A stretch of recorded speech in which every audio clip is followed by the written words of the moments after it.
HAFIZ TV, unique every day.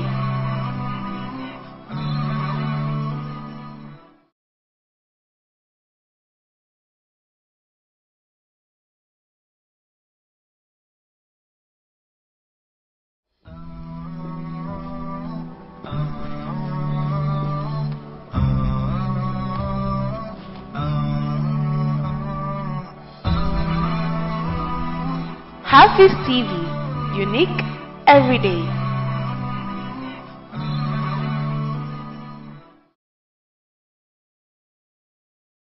Counseling and academic development in the long term.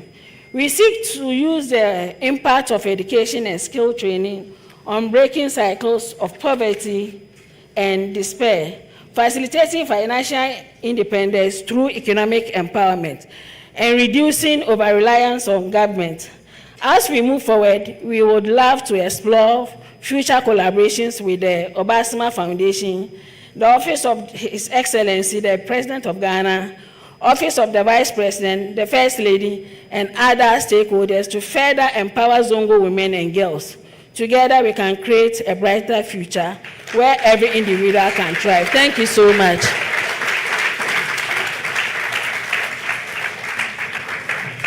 Thank you so much, Hajia Samira.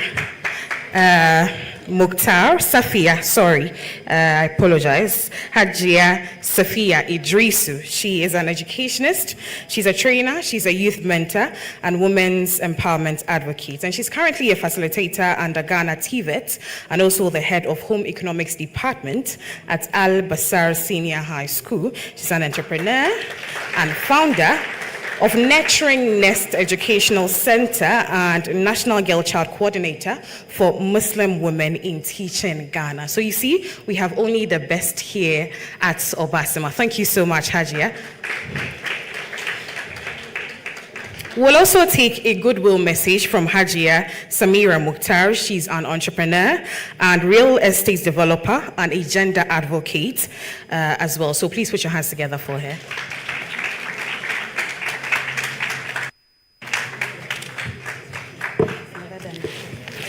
Assalamu alaikum, everyone. So my name is Samira, as introduced. I've never done this, but I'm happy to do it. Anyway, so I saw these flyers online, and I sent Amma a message that I would like to just come and volunteer, because anything to do with girls, I'm really, really passionate about. And also to make it sweeter from the Zongos, because I grew up from the Zongo, just here, Nafu, opposite this mosque. And today, I can boast of having my own business, even though I have worked with international organizations in Geneva, Switzerland. I just relocated to Ghana, and I just decided to do my own thing. I have masters in global finance, but I just decided, okay, now I have kids, I want to manage my own thing. So I just want to encourage each and everyone here that education is never waste.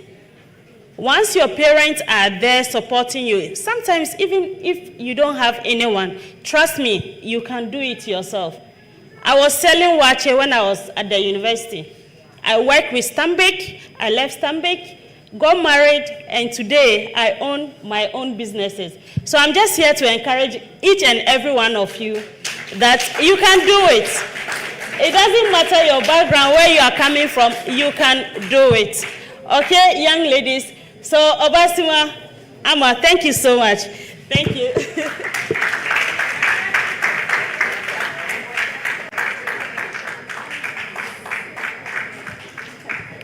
Thank you so much, Hajia. We are really happy to have you, and you're welcome to the Obaasima family. Please put your hands together for Hajia one more time.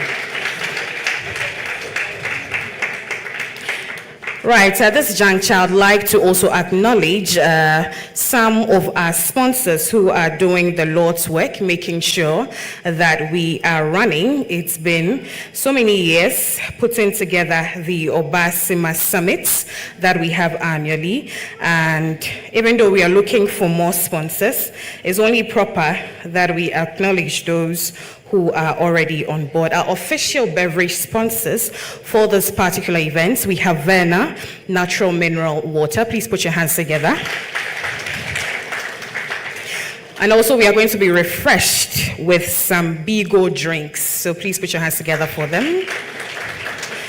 We have McBerry biscuits.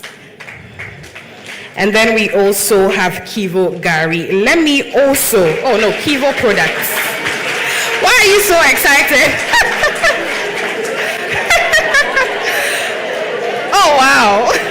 All this for Kivo. Kivo, please, you need to bring big sponsorship. This one, you see, you need to give us big sponsorship. See how they are excited about Kivo products. Oh, wow. It's because of the secondary schoolers. You like Gary Pa? Okay, please put your hands together for Kivo and encourage them to bring more money.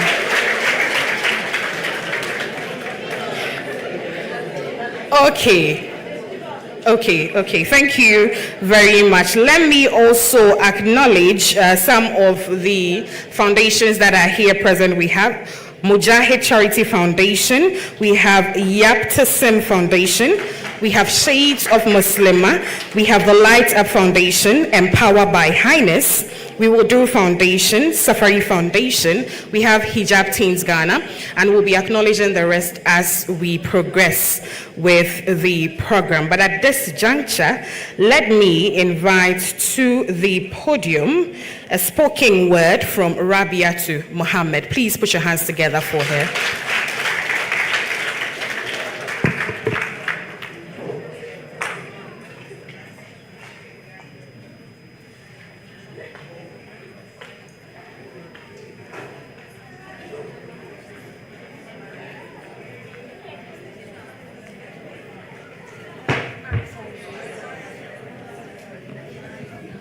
Assalamu alaikum wa rahmatullahi wa barakatuh. My name is Rabiat Muhammad, a level 200 pharmacy student of University of Ghana. And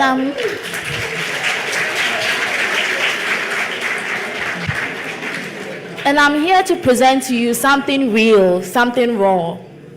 A spoken word piece titled Perfect Imperfections. Please do enjoy. I logged into Facebook, Twitter, and Insta, scrolled through the pages of Nicki, Kim Kardashian, and Ariana, Wendy Shay, Hajia Foro, and Nadina. Enthused, I kept going through, enjoying the fiesta.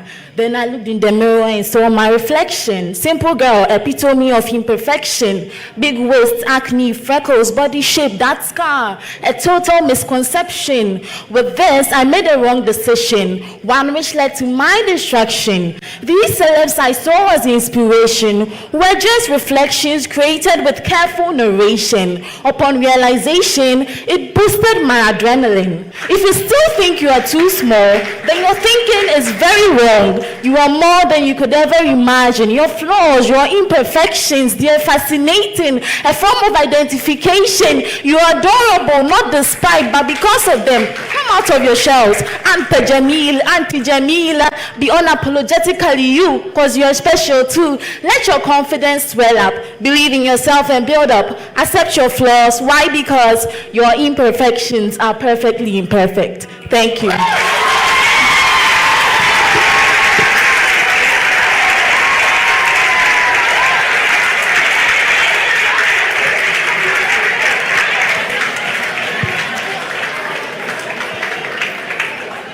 It looks like Kivo Gari has competition. Please put your hands together one more time for her.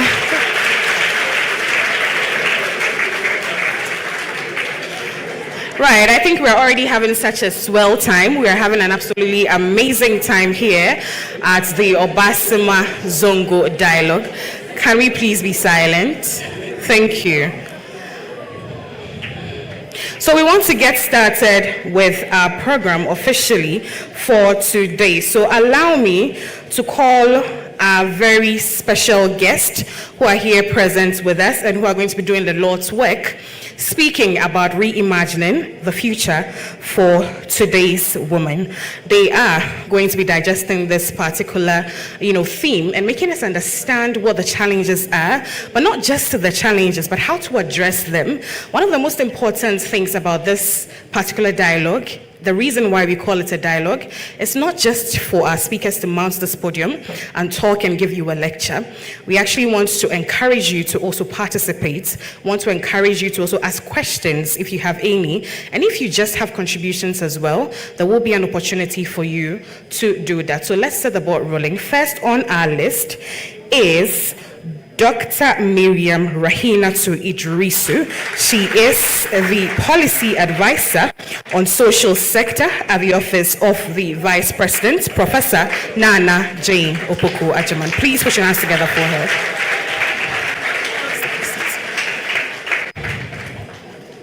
Also with us today is Madam Tracy Owusu-Addo. She is the founder for Brave Foundation, and she is also going to be speaking and helping us digest this particular theme. We are happy to have you, ma'am. I think this is her second or third time being on a Obaasima platform. We are third time being on our platform, and we are happy that every time she shows up, she makes an impact. She does a lot of work when it comes to young ladies, especially in the secondary schools. And one of the most fantastic things about her participation today is that she's giving you some freebies. Do you want to know what these freebies are? How many of you have heard about Don't Tax My Period? Anybody wants to share with me if they've heard about Don't Tax My Period? Do you know what that is? Don't tax my period. Anybody knows? Anybody knows? I saw a hand. Why are you running away? Please come and share with me what you know about. You don't want to come. No, Obaasima, you will talk. This is the reason why we have the platform. We want to encourage you to build your confidence. So share with us what you know. Why do we have Don't Tax My Period? What was the need to hold that? Okay, so Don't Tax My Period is simply a movement for to remove. Currently, there's a tax on sanitary pad, which is something that is a necessity for every girl child or young woman. And so the Don't Tax My Period movement is just to push for government to take off taxes from all sanitary products. That's just it. Awesome. Thank you so much. Need I remind you that in 2023, the Obaasima Foundation, as well as the Socialist Movement of Ghana and the Yebetumi Foundation, actually embarked on that very protest demanding for the removal of taxes on sanitary pads. We know that sanitary pads are not luxury products. We got taxed out of something that happens to us biologically, and we just said no. It happens to us just by virtue of the fact that we are women, and we cannot afford to pay taxes on something that we use that is not a luxurious product. So today, Tracy Owusu-Addo, popularly known as Tracy Success, does that ring a bell? Yes. So who is she? Hey, are you going to be giving us some raps today? Are you going to be giving us any raps, Tracy? Any raps for us today? No, she says no, you have to pay to get her to do that. So she's very benevolent, and she's given us sanitary pads for free. What do you have to say to her?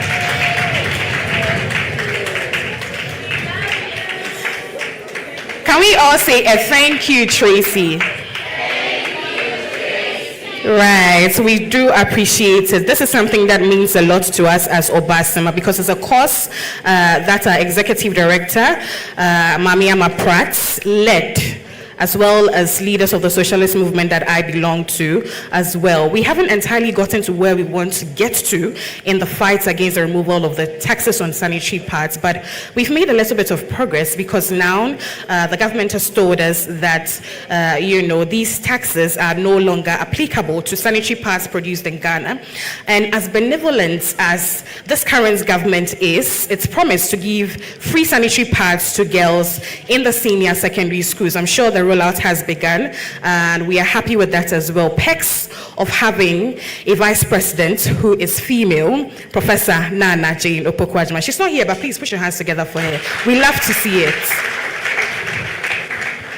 Right, we'll also be having 2 more speakers. They are very close, but we'll start, this segment while we wait for them. So let me call to the podium our very first speaker, who is none other than Dr. Miriam Rahinato Idrisu, the Policy Advisor on Social Sector at the Office of the Vice President. Please put your hands together for her.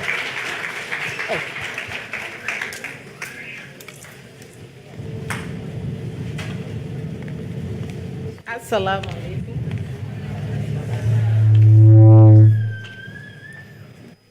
Assalamu alaikum. We've not had breakfast this morning. Assalamu alaikum. Yeah, you are now responding like young people. I feel honored, intimidated by Mami Pratt's invitation for this conversation.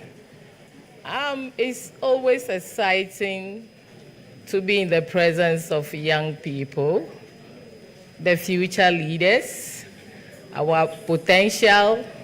You have a lot incubated in you, and it will be my very pleasure to help you unearth, discover, and be able to live to your fullest potential. Before we go to whatever I've prepared for, I learned and picked up 2 things. Co-creation, and that was by the poet who talked about co-creation, and it's always important to co-create. We can't do this, empower women, without involving men. So I was glad when co-creation was added to the poet. So please, this is a journey that we have to go along with men.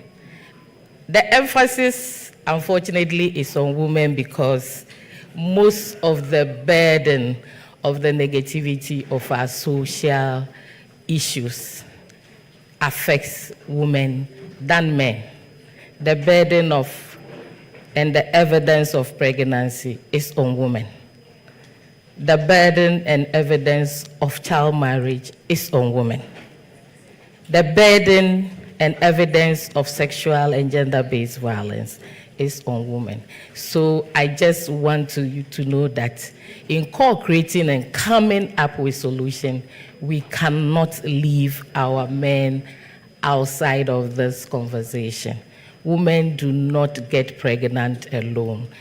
2 people have an activity, but the evidence is on one, and exactly why the focus and the concentration is usually on the woman. But then, without men, we can't get to our destination. I want us to do some little exercise. I want you to try to give us a doctor. What's the gender of a doctor? Is it a male or a female?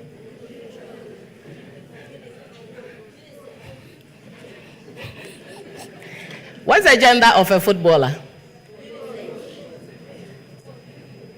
What's the gender of a gossip?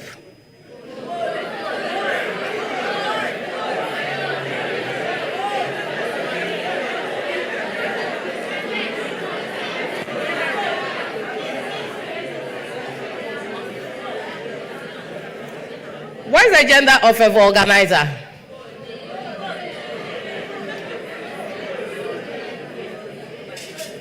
What's the gender of a vulgarizer? What's the gender of 419?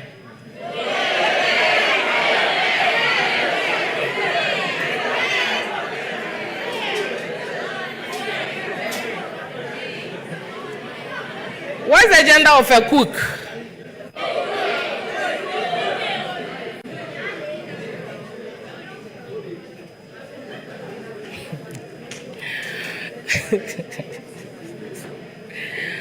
What's the gender of a nurse?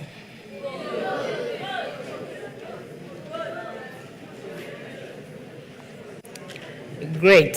So this exercise is called stereotyping, an oversimplified definition, tag given to a person or an activity. I'm glad that a lot of you said both. And what it means is that it takes skills, it takes talent, it takes learning to be able to achieve all of these professions that I have tried to list. And nothing should stop any of us to be able to achieve our highest potential. If it's both, why haven't I ever seen a female organizer?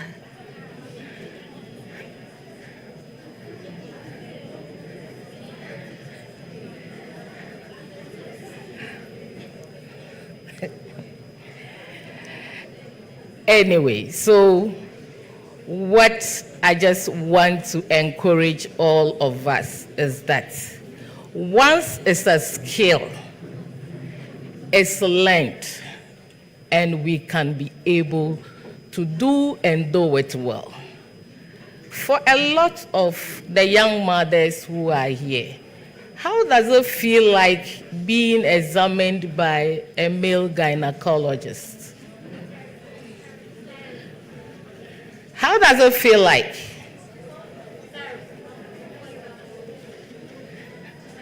I recall the first time I had an infection, my mom sent me to a male gynecologist. I was upset throughout the day, and she asked me why. I said I didn't understand why the man asked me to undress. And she said the man was just doing his job, but the discomfort of it. I have done development work in the last 20 years, and I've seen that as a country, we have transitioned a lot. Growing up as a young girl, born, bred, and buttered in a Muslim-dominated Tamale, it was difficult to see men around the antenatal, men around the hospitals. But today, when you go, you find men anxiously waiting to celebrate their children. We have made progress, but we still have a long way to go. So let's give it up to the men. Growing up in Tabale, it was difficult to see a man cycling a child to school. But today, you find men who have 2, 3 children on a motorcycle sending their kids to school. Let's give it up for the men. What am I shifting towards? There is a lot that we can do. I'm a gender expert, and I have done this work for a long time.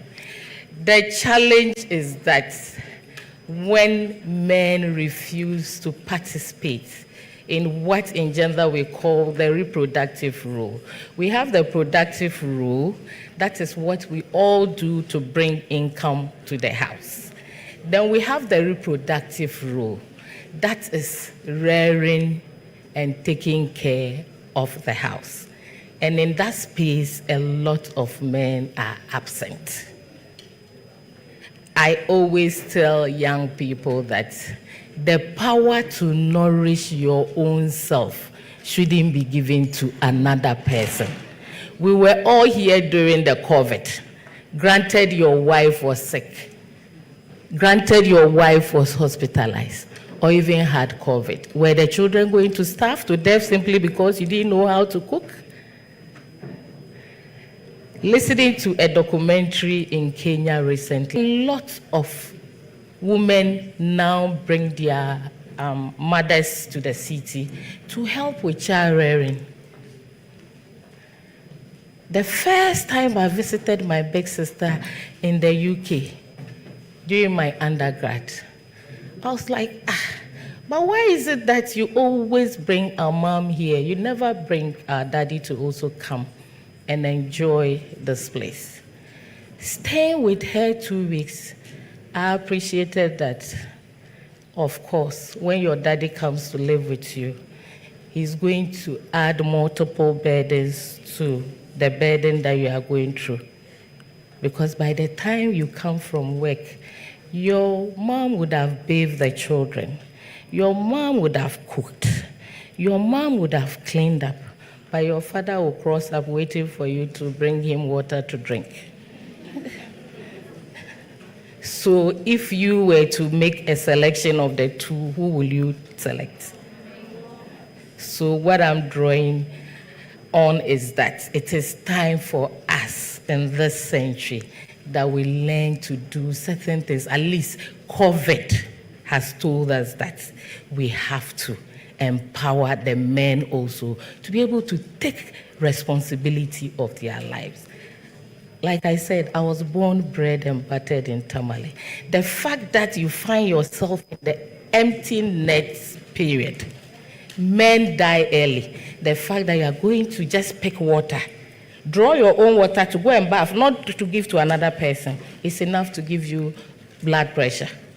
The fact that you are going to warm your own food and eat is enough to give you blood pressure. So when you learn some of these things, I'm building on the co-creation model. I didn't say it, your young person said it. And you are part of the empowerment journey.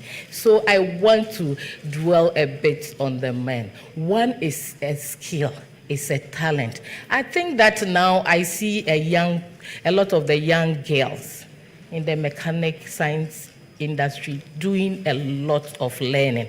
But I also see a lot of the men doing betting, doing other negative things that is not complementing the hard work and the efforts of our young girls. So this is food for thought for us. And for our young girls, I'm glad somebody shared her story that she has a master's. She worked outside the country. Another is a graduate and is a teacher. Please, the beginning, there's a lot ahead of us. Marriage is just part of the process. Marriage is not a profession. It's not a destination. It's not an ambition. In countries like India, you don't plan, you don't do, you just a rite of passage. You get to that stage and you continue living your life. So I want to use this platform to encourage you to do whatever you can, just as you feel uncomfortable being touched by a male gynecologist. How many of you want to close that gap? Because in the Islamic countries, I have traveled enough to know and have seen. There's no way a male doctor would take care of a female patient. There's no way a female patient would take care of a male doctor, vice versa. Please, if they don't have the professionals, how are they able to manage these systems?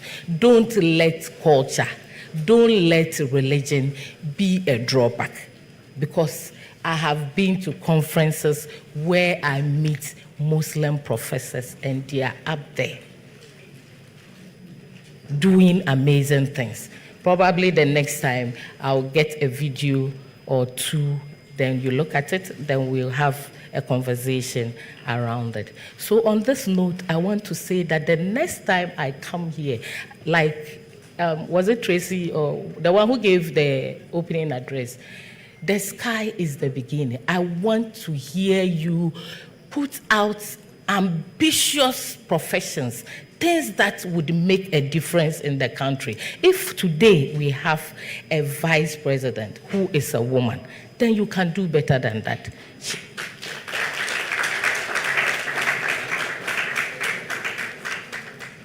And for the young boys, it is very, very critical for you to support your young colleagues, your young sisters.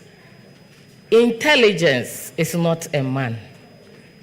Money is not a man. That's not a gender. God in his wisdom has decided to deposit whatever he chooses in people. And this intelligence could be a woman. I recall listening to, I usually have time to, I'm not a social media person, but I'm curious about a few things. Law students graduating, medical students graduating. And in one, I think 2016 batch, Rollins was there. One single medical student took 16 awards out of the 21 awards. A young lady. The question is, where is she? Is she a medical director? Is she Minister for Education? You listen to students passing out of the law school. The best passing law student, a woman. The best whatever.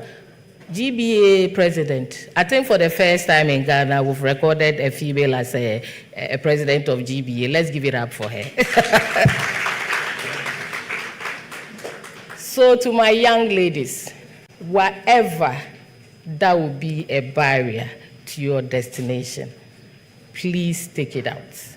I've had interaction, horrific interaction. I was developing the country document for UNICEF on child marriage. After doing it, I remember that the children that were involved weren't engaged. So can we have a session with children so that we can get their views on it? So in one of the sessions, a young person asked me, Doc, what do you have to say if your boyfriend invites you to come for an iPhone? Then you get your boyfriend sleeps with you, doesn't give you the iPhone, then his friend also sleeps with you, and still you do not get the iPhone.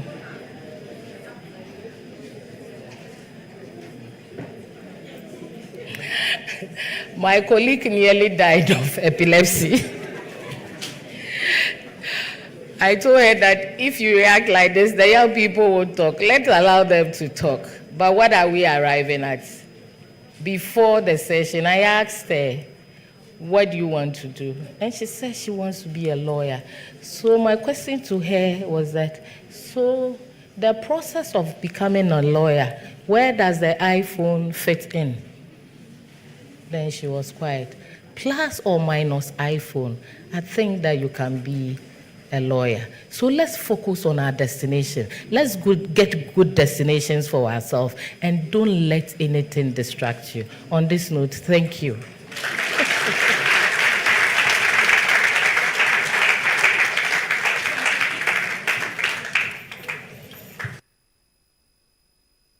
What we are going to do for her, please let's do better. And Dr. Miriam Rahinatu Idrisu is a policy advisor on social sector at the Office of the Vice President, Professor Nana Jane Opoku Ajiman. What were your thoughts on the submissions? This is a point where we want to take some of your comments or contributions. Anybody? Very important themes have been raised in relation to our development and progression as young women. And I think it's only right for us to hear what you think as well. Some of you were nodding when the iPhone conversation came up. Why are you suddenly quiet? Or we should call Kivo Gary. That's the only thing that excites you.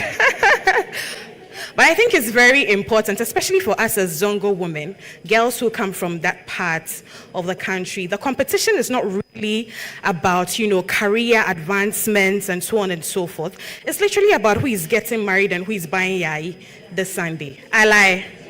So what is the problem? What are the actual conversations that we want to have? Because really, when we go to school, we are told that, all we are will only come down to our last names. You get to 25 and they are looking at you a certain way at home, like there's something wrong with this girl. Why isn't she married? If you start to have conversations about education and career, if you're not careful, your mom will be upset with you because she thinks that you are at that age that you should get married. We love the marriage bit. But can we be more than just that? Can our abilities and our capabilities be, put first before that conversation? Because it's nice to have a partner who is very supportive and will help you every step of the way. But let's not make that the general conversation. I saw a hand up here. Should I pass you the microphone? Oh, you have it? Okay, please. Yeah, please come.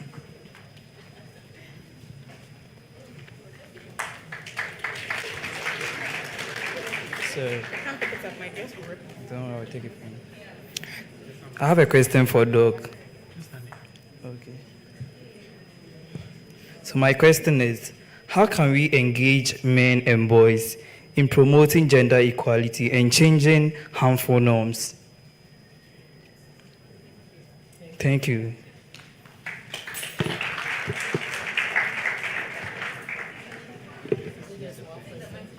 Yes, I think we should have a microphone in the audience. Anybody can volunteer to do that for us. We have an extra microphone here. Here.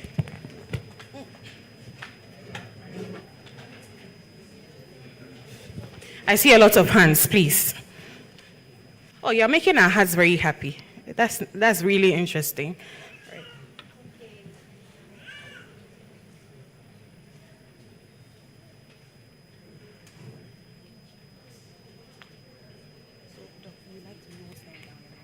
All right, my question is, we are always advocating teenage pregnancy.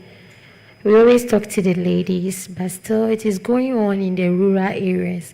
So I want to ask that, how are we going to involve the young men to also help in stop teenage pregnancy? Because it's also going on. Right, thank you so much. Any other hands? Okay, I know there's a women's section, women's organization, foundation.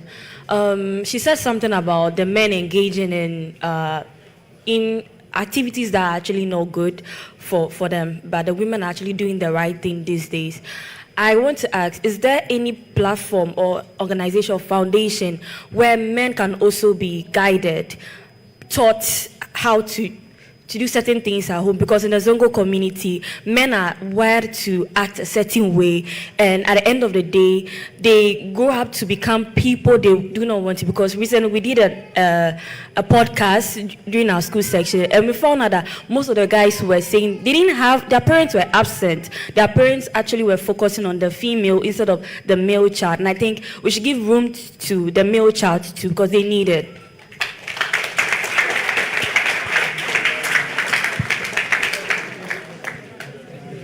I think we can take two more and then we make progression.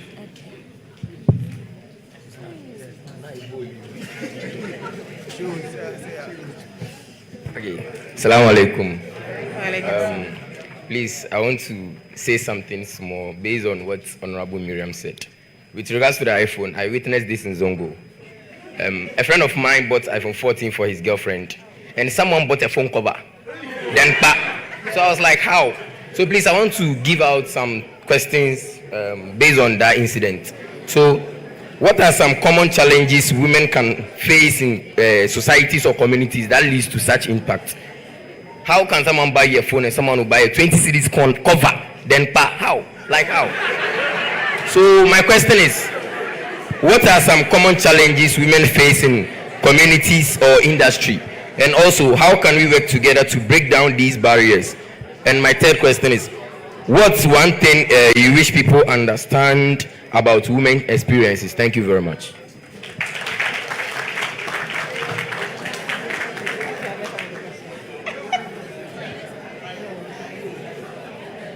Please, we take one more and then we can make progress. Assalamu alaikum. So my question is it really okay for any gender to pursue any career, including urologist and gynecologist? Can a man be a gynecologist and a woman be a urologist? Sorry, can you repeat your question? Is it really okay for any gender to pursue any career, including urologist and gynecologist?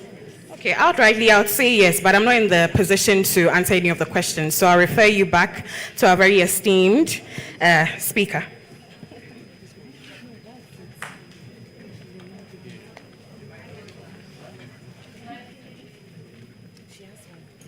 Yeah, so I'll start with the fifth question, being a urologist and a gynecologist.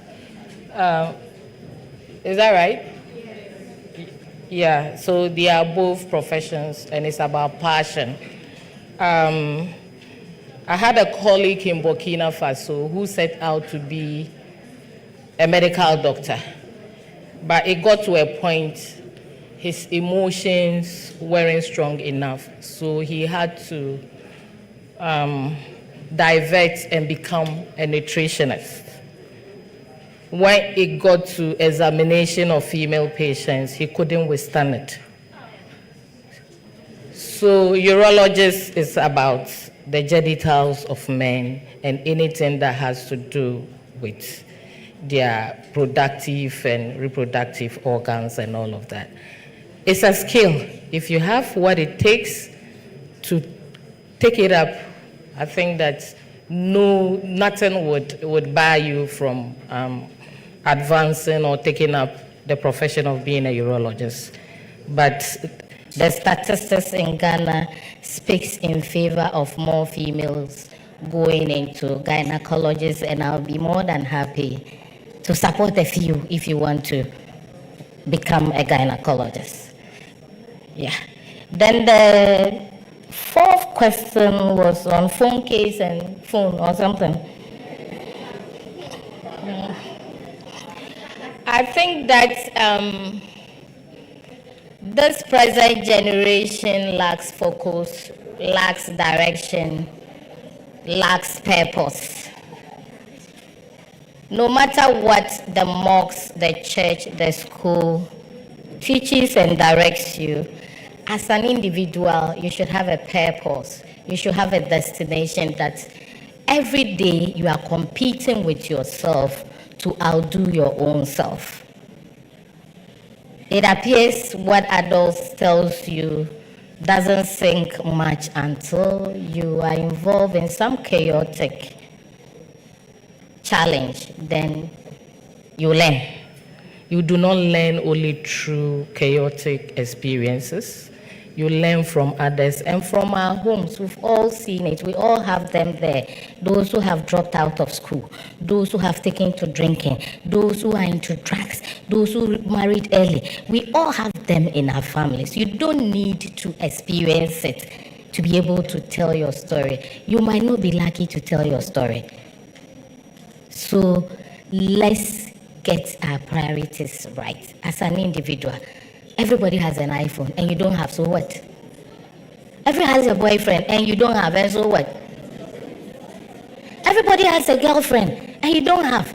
Everybody is where I'm not a fashion-oriented person. Everybody is doing everything and you are not doing it, and so what?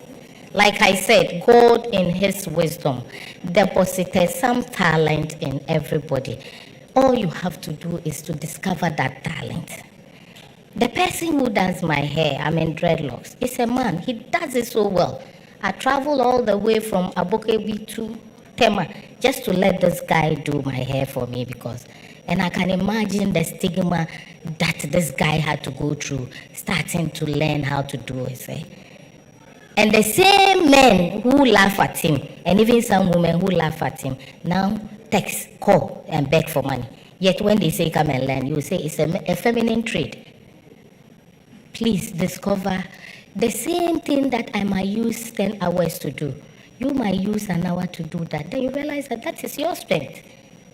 God didn't make anybody stupid. Just discover yourself. Know yourself. The same thing that has been taught. Someone will use 30 minutes and grabs it, and even doesn't even need to read it. After lectures, the person is good to go. But once you discover that you need 10 hours to be able to grab the same thing that has been taught, when that 30 minutes person has finished and is going to fool around, don't follow the person, because you know that you need 10 hours. And that means that you know, you are focused, you are determined. You know where you are going to. So I think that should answer the question. Then organization mentoring men.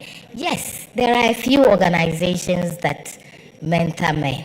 But then, just like any other mentorship, the responsibility lies on the family. The church, the mosque, the school is only playing a complementary role. The responsibility lies with parents. with our families. You have younger siblings and cousins. You have learned how do you share? At least some time ago, you even get men to talk about, even mention the name menstrual period, you won't do it. What is the point in this exposure in your education if you are not able to? And that's why I would give Amma Pratt another round of applause. Give it to her. If you can't replicate thousands of yourself, then you haven't done society any good. Whatever you learn, you have to make sure that you are a teacher. You've been able to create 10 teachers. You are a mason. You've been able to create 10 more masons. Whatever you are, make sure that you empower others. And that is how the legacy is supposed to be. So there are organizations I would connect with Mami Ama to share that with you. And like I said, it lies on the family. We need to rethink how we raise the boy child. And it starts from the family. Fortunately for me, growing up in Tamale, my father was Muslim, but we did all the chores. My brother even swept in front of the house where everybody would see him sweeping. And I was rather sweeping the back of the house. When the place is dirty, whoever is there, they will say, wait for your sister to come and sweep. Whoever is there will do the sweeping. Pounding of fufu in Tamale was done by women, but in my house, my brother was doing it, and I knew all his corners. We didn't have a TV back then. He would go and be watching football. I would locate him where he is and call him, and his brothers, his friends would insult me. You women, why won't you pound? I have to go and call him to come and pound because that was the rule in my house. He was doing. So I think that parents should share these chores. And if you share, you let men, boys know that it's just a chore, it's a skill. It will help you in your old age when nobody is around you, especially during COVID. You can fix something small for yourself and your children and to be able to eat. And I say it again, the right to nourish yourself shouldn't be given to another person. Then teenage pregnancy. Yes, we have overworked, empowered, discussed with the young girl. Of course, the evidence of pregnancy is on the girl child, and we want you to take an informed decision. You don't have casual sex more than other countries, but the difference is that before they start to engage in sex, they understand the ramifications of engaging in sex, and they have protected sex. So you don't have incidents, high rate of teenage pregnancy recorded in other countries. They are there. Like I said, I've traveled around enough to know. So the difference is that take an informed decision. And in taking an informed decision, consider your destination. Consider where you want to be. And if it doesn't fit, it doesn't situate within that immediate decision that you are taking. And I think in recent times, you are too fixated about immediate reward. Going to school doesn't come with any reward immediately. But it's one of the things that no matter how many times you fall down, you can always pick your certificate and start life all over again. So be fixed, focus on your education. Then the first one was what? Changing the mindset. I think I've said it indirectly. Changing the mindset. Recently, we had a conversation on Mother's Day with a cross-section of young people. Then a Kaya Ye girl shared her story. 15 years. She was forced into marriage at 10 years. Somehow, she escaped, came to Accra to get herself into Kaya Ye. They got her back at age 12. She has a baby who is 3 years. She's now 15 years. After telling her story, the man was angered, came and abducted the lady back. Age 15. We've worked with Dovsu to get the girl back. What is the mindset? What is the power behind this action? I think that we have to relook at things differently. Sometimes it's so painful. You go into a community, you identify smart girls, looking forward to help them. The next time you go, they are married, they have children, they are pregnant. And it's like you are intentionally or deliberately targeting the smart ones. So we definitely have to start having a male conversation, a male conference, and to talk to parents, to look at this mindset differently. Countries like Gambia, Sierra Leone, rape is like a way of life. And one day, I just had a conversation with one of my staff. She was so enraged. So when I got down, I apologized to her. So later, one of them came to also apologize to me for the outburst of the staff. So the explanation was that during the war, about 95% of women were raped. So when I brought the issue of rape, it brought a lot of bad memories to her. So I apologized for it. But the question is, why would any man do that? So it's time to have some conversation with parents, with men, and for you to know that some of these things, intelligence, money, a lot of things are not deposited only in men. God decides to share his talent based on whatever he chooses to do. Thank you very much.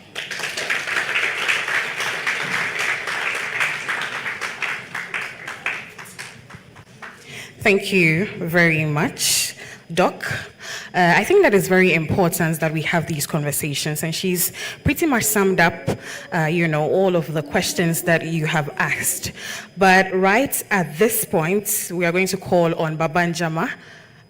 I see your hand up. You want to ask a question?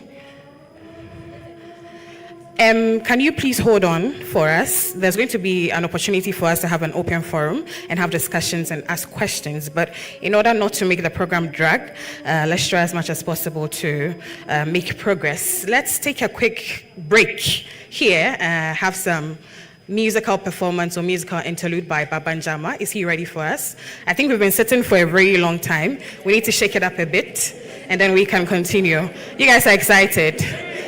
There's Azan, call to prayer, and you're happy to listen to music. Aren't you going to pray? Anyway, Baba Jama, are you ready for us?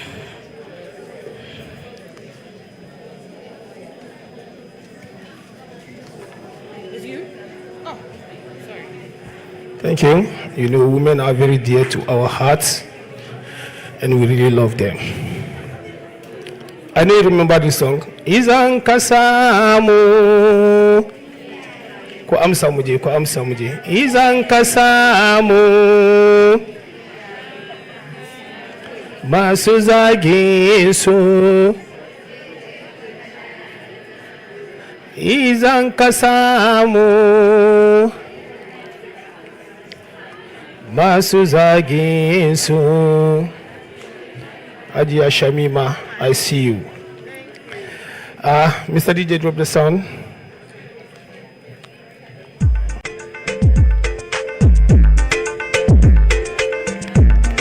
Kuya kumosa jiki kadan. Aba. Amade. Oh Baba.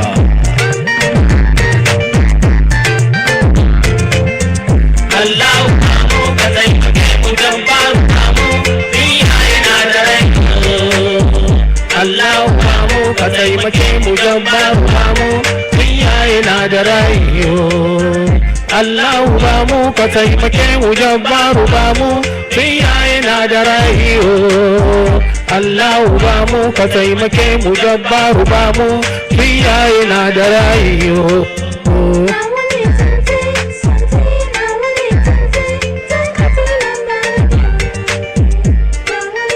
Oh Baba.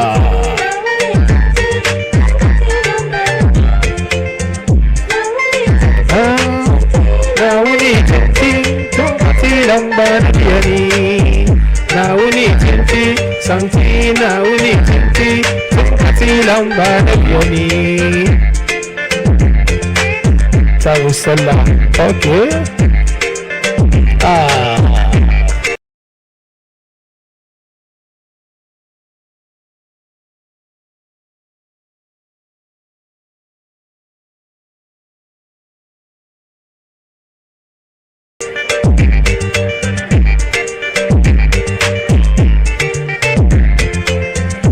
babu bamu ingin kudi mai yawa mu ba iyaye mu kasuwa lawo ba mu da wani kamar su ba mu da kowa kamar su kuma ba za mu samu kamar su ba har abadan abadi sai sa na wuni tinti tun katilan ba na ji kamar lokacin sallah ya kai sai sa an dan je break a komo haka komo shi mu ci gaba yeah.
Ourselves to go and offer salat.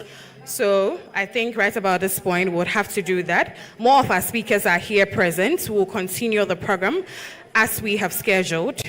So if you have any questions, contributions, we've had a lot of discussions today, generally bordering around the theme, reimagining the future for today's women. I see a lot more of us leaving the hall to go and offer salat. That's okay. We're expecting to be back in the next 5 minutes or so, but let's continue. I'm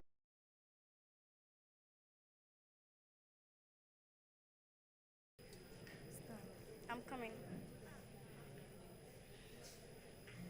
I'm sorry, let me sit down. Oh, come on.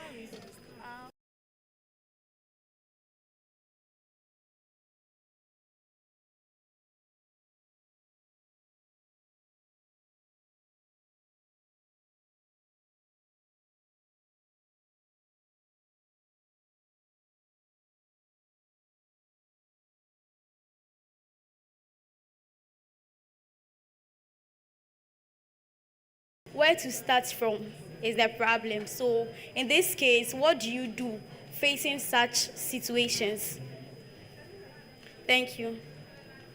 And also, she was talking about teenage pregnancies. I would like to say that the youth have now normalized, to say sex.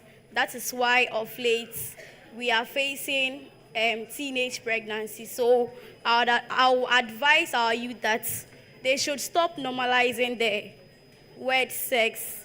They should always remember, close your legs so that you don't have such cases. Thank you.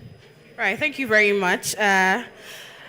For this round, we'll have Harriet Nati answering some of our questions. We hope she's listening. The Harriet Nati. We hope you're listening because you'll be answering some of our questions as a member of our academy as well. So, the microphone. There are some few hands behind.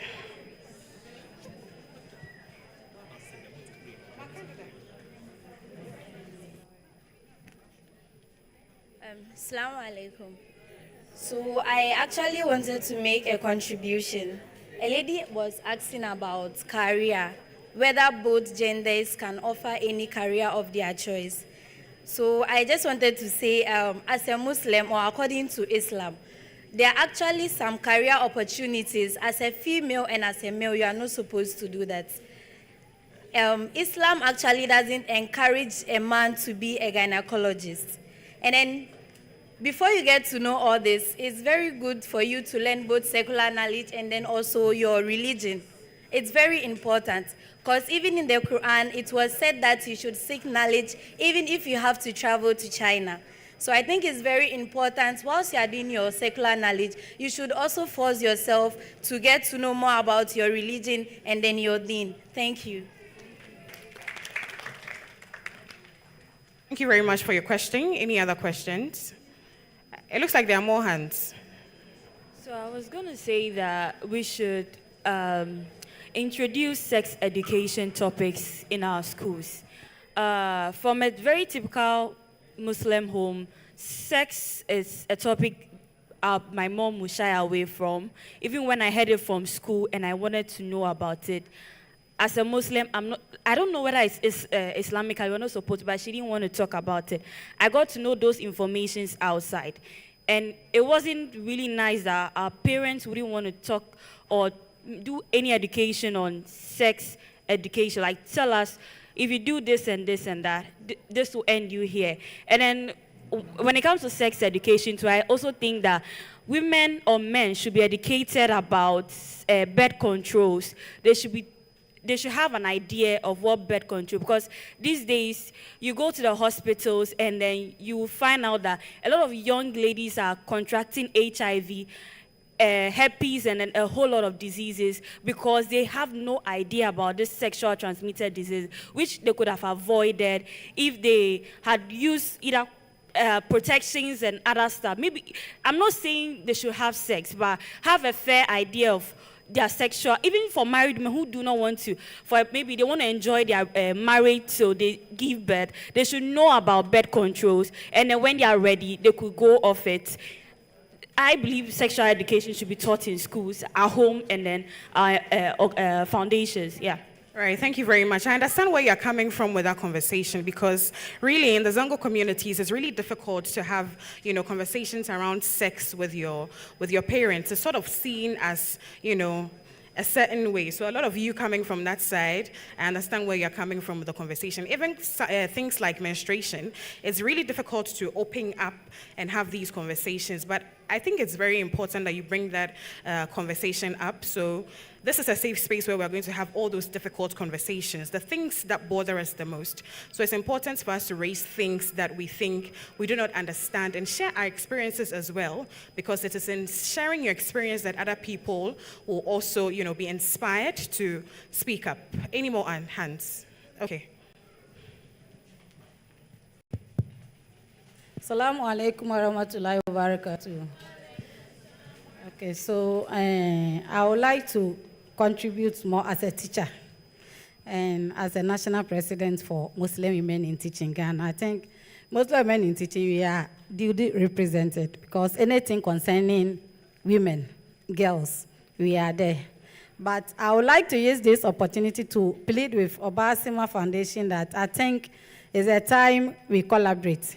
We started and we saw that the work is not for one-man job. I happened to have a meeting with the gender minister and Switzerland ambassador, and this woman raised a very, very serious issue about our men. What are we doing to them?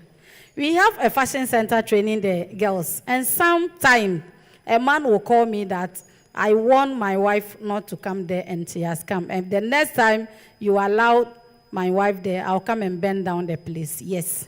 And these men, I don't blame them, because we are only dealing with the girls. They also need some education. Sometimes I ask myself, how are we going to get these men to talk to them? Because such a person, I cannot go and talk to him. He will slap me. But if there's an organization that we can also put them, we can go there and talk to them. Because as we are talking to the women, the girls to become good wives, good this and that, and when you leave the men behind, Believe me, there's no way you can say you are a doctor, you are a nurse, you don't need a man in your life. You need them. You need them. Even if you have the whole world money, you need a man. You go and marry. And when you get married and you get that troublesome man who did not get this education, no amount of strong woman you are, he will draw you back. So I think we need to pick them. We need to go with them. We shouldn't just do with the women, the girls, but the men too. Please, let's bring them on board. Thank you very much. Thank you very much, Hajia. Any more contributions? Let's take one more thing here. Assalamu alaikum wa rahmatullahi ta'ala wa barakatuh. Yes, so I have heard so many contributions and they are very, very insightful. But what I want to say is, all the times we are telling girls to close their legs to avoid teenage pregnancies. And I believe it is something great, something good. But we should also note that not all teenage pregnancies are as a result of girls opening their legs, but are as a result of somebody forcing their legs opened. So we should also talk to our boys or our men. It shouldn't always be about girls closing their legs, but we should also tell our boys or our men, please be respectful. When a lady says no, just leave her and all that. Thank you.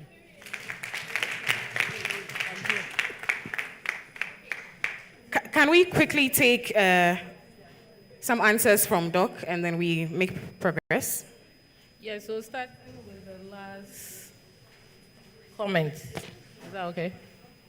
Yeah.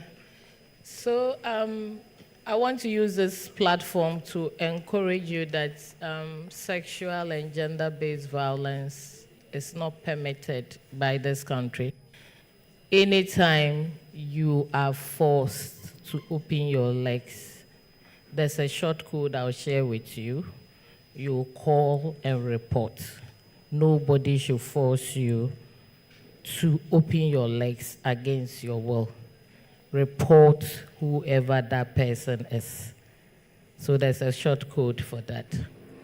Then the concern about teenage pregnancy and all of that. Yes, we are overemphasizing on the girl child, like I said. The evidence of two people having an activity is on one person. So once you are informed, you are empowered, then you take better decisions. Most of you are taking advantage of contraceptives that has serious future ramifications, especially there's this contraceptive emergency one. You are supposed to take it once a year. Just once a year. But a lot of you are taking it like any other pill. And it has serious implications on your health. I keep making reference to religion because you are beautifully dressed here. Like I said, born, bred, and buttered in Tamale. Growing up, you couldn't wear certain things out. Nobody will even tell you that you are not properly dressed. You feel the discomfort, and you go back and dress rightly. Today, what do we see when you go to the same Tamale? The kind of dresses that young people would wear in the name of fashion. God is a perfectionist. God is not a confused God. God didn't make any mistake by putting the vagina in that corner. God didn't make a mistake. So you don't make sex casual and come and tell us that it's very normal. It's not casual, and that's why God in his wisdom decided to locate the vagina in that corner. And you have to go through some processes to be able to assess that corner. So don't make it normal and tell us that it's very normal. Starting somewhere, you can always start. You are starting today, right now. Whoever it is that you are dating, having a conversation with, from today, from this evening, if he comes and he sees you reading, if he comes and you raise some conversation on politics, on religion. You do that 3 times, I'm sure that he would also have a change of mindset. So you can start from right now that you are going to do things differently. You are going to prioritize yourself and your destination. Start right now. So I think that I have tried to answer most of your questions. Thank you. Thank you very much. There were a few more hands before. Okay. Okay, thank you so much. I have the microphone. My name is Adama Hussein, and this is my twin sister, Hawa. We are privileged to be at the Obaasima Zongo dialogue. Yes. So this is my submission, honestly speaking. I've been going for Obaasima Summit. One was hosted on our campus last 2 years ago at GIG.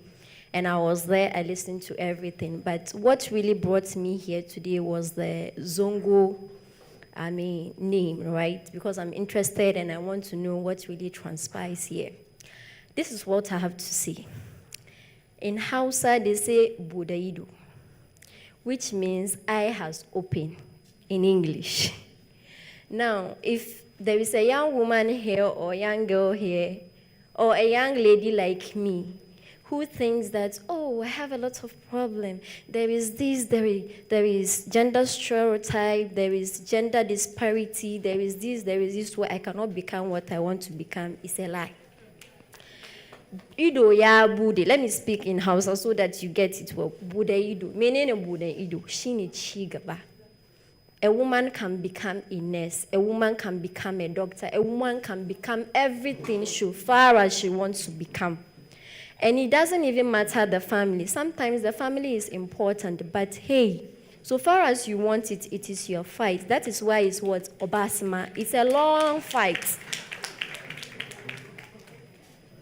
So Idoya Bude, it's not the yayi you do every weekend, that is the Bude you do. No, there is more to that. We have to shift away from where we've come from. The poverty is too much. Do we still want to remain there? The lack of knowledge, the ignorance. We are not well informed as people. Do we still want to remain there as young women? And we are the pinnacle of change. The moment you change, your children also will change. And everyone will be inspired. Everyone will be everyone will respect you. Your parents, everyone will respect you. Just do it and do it for yourself. I don't want to talk too much because I'm passionate about what I'm just saying. But to conclude, I want to say it doesn't matter where you come from. Zongo, we have other communities that are even deprived than Zongo communities. I know that. But there are a few people that are doing well for themselves. The few people among here, let's be the change in our own life for ourselves. Thank you. Thank you very much. Any more?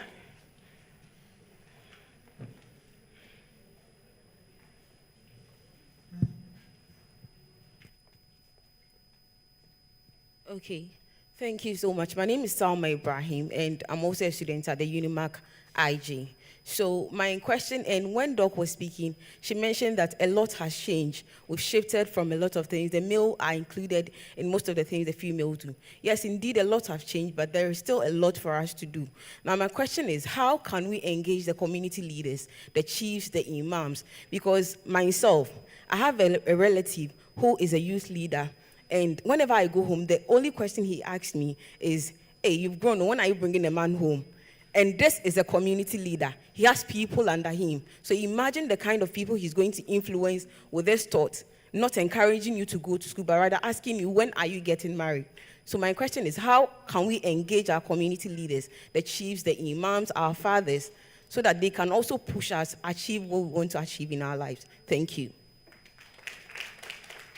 Thank you very much. That's why we carefully curated the speakers that you see here today, because most of them, or some of them, actively work with people from the Zongo communities like Tracy, and some of them themselves have come from that background. You see here beautifully represented Shamima Muslim, who a lot of you are looking forward to hear from. She'll share her experiences on how she's overcome many of these barriers that comes with being, a Zongo girl or coming from that side as well. So rest be assured that all your questions will be answered and all the mind-boggling things that's on your mind will be addressed as well. So I saw another hand.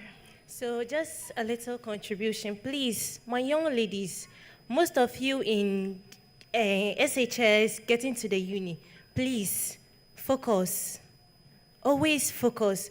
Back at school, I was the type who used to go in for stay back. I know you guys who know stay back. I used to go for stay back because I knew what I want. After my wasi, when I came home, my dad said one thing to me, Akila, if you fail, I don't have any money to put it in any envelope to give it to anyone. Better steady up. And then I was there, my brother called me to, if you fail, you will rewrite. But all thanks to Allah, when I wrote, my results was good. I came out good. I look upon many people like Mrs. Tracy Ado, because she's a role model to me, and I like the way she is. Please, let's look for people. Let's look for mentors. Hear from others' story. Probably where she is today, she wasn't here. She was somewhere before she came here. Let's try to learn from them. There's a lot to go. So that one day you can also sit there and tell a story. Thank you very much.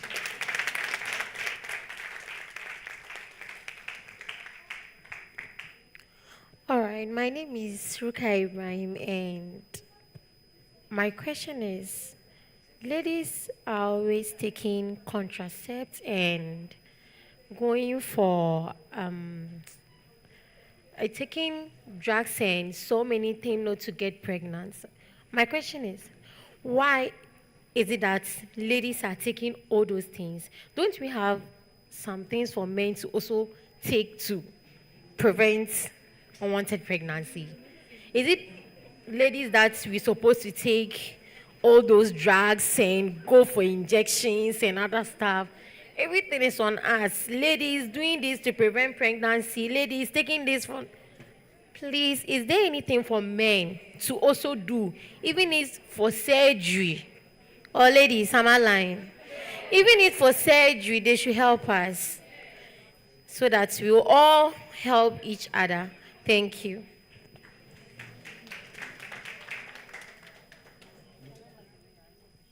Please, this is to Miss Shamima, Miss Tracy, and then Dog, please. As a young girl, I didn't have a mother grooming, so I always looked up to an external love outside.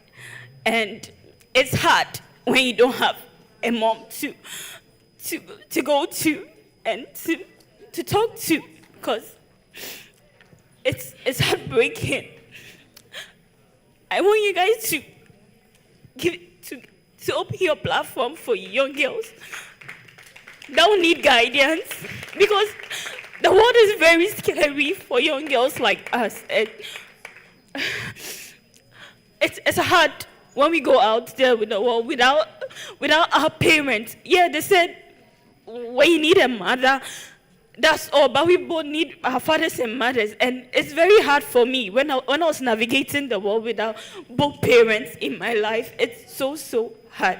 I'm sorry I'm crying, but I think, please, you guys should open your room, because there were times I saw people I thought could actually groom me. I went to them. They didn't groom me. They just shoved me aside. These were prominent people I looked up to. I thought they could help me because I was a young girl.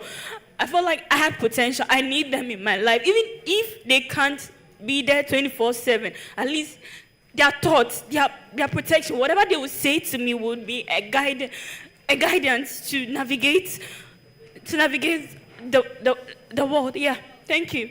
Thank you. This is our safe space. It's okay to cry. We'll figure it out together. Sometimes it's really difficult, and what we really need is someone to hold your hands, pat you on the shoulder, and tell you that you're not alone. And so Obaasima Academy is telling you that you're not alone.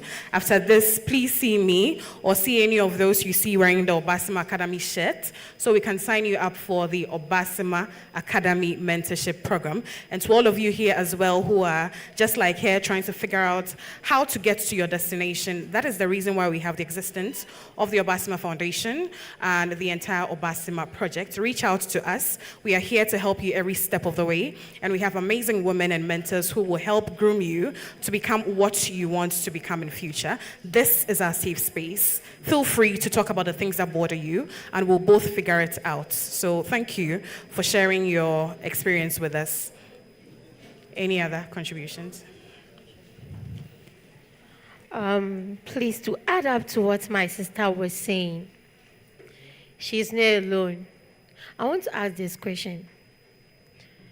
Is there a platform or maybe a group of women who they call themselves maybe guide mothers who can help us? It's not about money. Sometimes there is money to help you, but you need a mother to guide you. Thank you.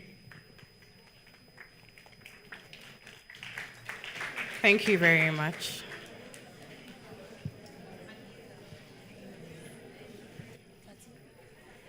Doc, please, those of us coming in, can we please take our seats so we continue with the program? We are far behind time, so if you're done with your salad, please come in and then take your seat so we can continue with the program. Kindly, those at the door, if you could please come and take your seats, we'll be very happy. Thank you. To the last two concerns and requests, do we know the Medina MP?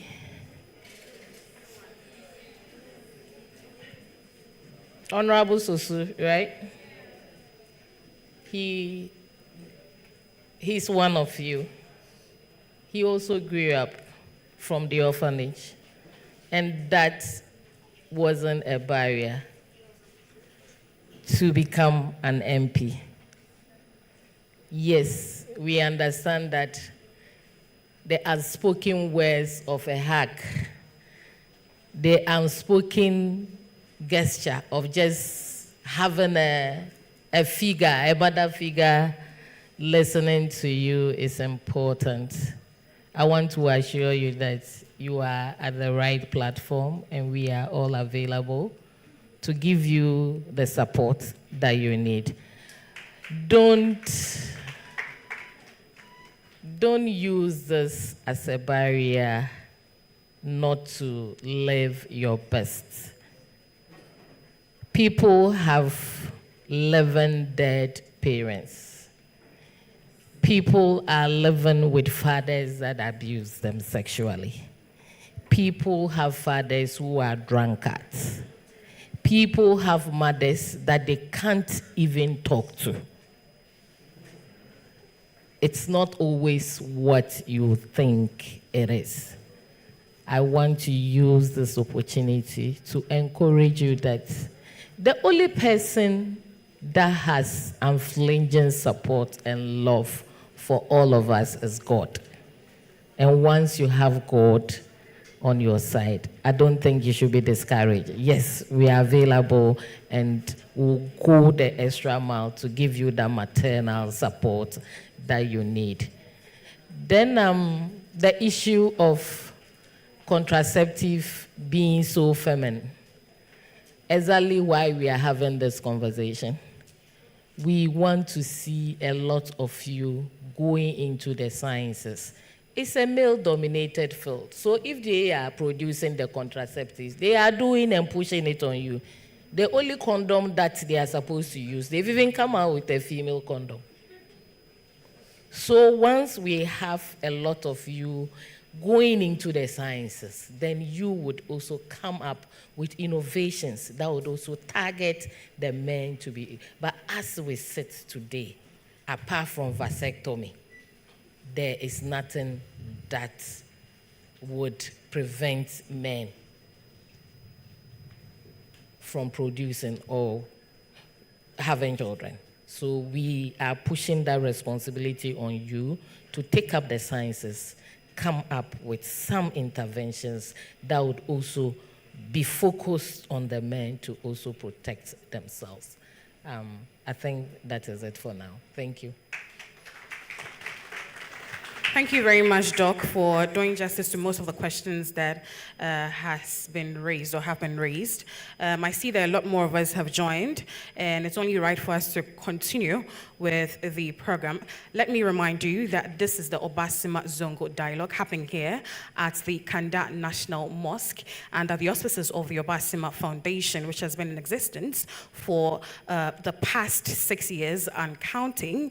Executive Director Mami Amaprat is here present with us, and we are grateful that all of you have made time to join us for this very important conversation and discussion. The first of its kind. We haven't had any conversations that border around the Zongo communities, I think, but this is an opportunity for us to meet and talk about most of the things that you're talking about. I'm happy that you're sharing your most vulnerable points, talking about the things that's on your heart, and we have very capable speakers here. They have a lot of experience and they have gone through most of the things that you're going through currently. So they will help you every step of the way. And to those of you that I mentioned earlier, please do well to reach out to any of the ushers that you see wearing the Obaasima shirt so that you can join the Obaasima Academy, and we'll be here every step of the way to help you, to hold your hands and to tell you that you can do, you can be, you can achieve, and you can take the mantle, because you really can do, so long as you set your mind to it. Many thanks for joining us back here. To those of you who just went to answer the call of Azan, may your prayers be answered. Ami, thank you very much. At this point, I'd like for us to continue our program with our next speaker, who was here as early as, 8:30.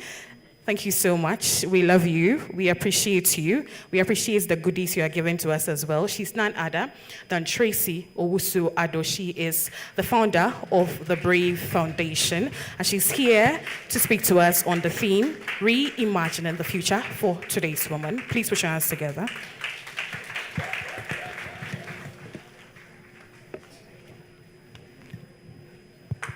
Hello.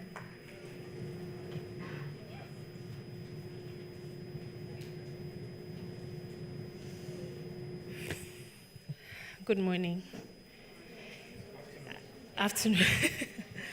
Assalamu alaikum. I think I need to sit down for this. Honestly, coming here this morning, I don't want to cry because we've had two of our ladies already shared a few tears. And it's really made me emotional. I want to thank you, Amma, really, again, for actually encouraging me to come here, show up today. The CEO of Obaasima, Amma, called me, I think last month, ending of last month. And she said, Tracy, where have you been? What are we doing? I was like, Amma, why? Please, leave me alone. She said she had a lot of projects lined up, this being one of them. And she wanted me to be on all of them. And I was like, Amma, please, I can't. But I've never been to the Zongo community. So this would be something that I think I would love to do, so I'll appear for this one. Lo and behold, yesterday, I called her around 4 or 5 p.m. because I was looking at the lineup of women who were going to be speaking, I saw some really big names. Honestly, I got cold feet. I was like, Amma, all these women are in politics. And me, Tracy, you want me to come and talk here too? She's like, no, you need to come. I was like, Amma, I feel like I'm out of my depth here. So please, maybe I should do the campus one instead of the Zongo one. She's like, no, you have to come. And I was like, okay. So that's how I showed up here. And honestly, coming here too, I wouldn't deny that I had preconceived notions. One of my very best friends is actually a Muslim. Shout out to her, Halima Sadia. I didn't think coming here, some of the topics that we've listened to or heard right now, I didn't think that being here and looking at some of the societal and cultural barriers and stigma, that a lot of our young women here would express some of the concerns that they have expressed, be it menstrual hygiene, sexual reproductive health, all of those things, you know? And that's actually my expertise. That's what I've been doing for the past 4 or 5 years now, educating our young women on these topics, because I feel like if we have the tools and the knowledge to empower ourselves and protect ourselves, that is more powerful than anything, especially our bodies. And I had prepared a whole speech about encouragement and dreaming, your goals, setting boundaries, and all of those things. But I think I would want to rather talk about sexual reproductive health. Yesterday was World Menstrual Hygiene Day. We went into the community. We partnered with the Jatat Foundation, that's Honorable Sam George Foundation. We went to a senior high school in Ningo Pram, and that's how we had some of the pads that we gave out there. We thought we would reserve a few and give it to you here. And also the education we had there about sexual reproductive health. But before I go into that topic, I think I need to ask for permission. I need to ask the elders here if I'll be allowed to go and delve into this topic and actually demonstrate, because I have still some of the stuff. Contraceptives that we normally use or women use when it comes to this topic. So I feel like I need to ask for permission to be able to do that before I can. Yeah? Okay. Thank you. As I said, one of my very good friends, Halima Sadia, she's probably one of the most resilient women I know, and that's how I see a lot of women from the Islamic community. I have so many things that I admire about you people. Your modesty, your family values, your faith, you know? And I remember one time I told her, next time I come into this earth, I hope I'm a Muslim. Yeah, because I really do value those things.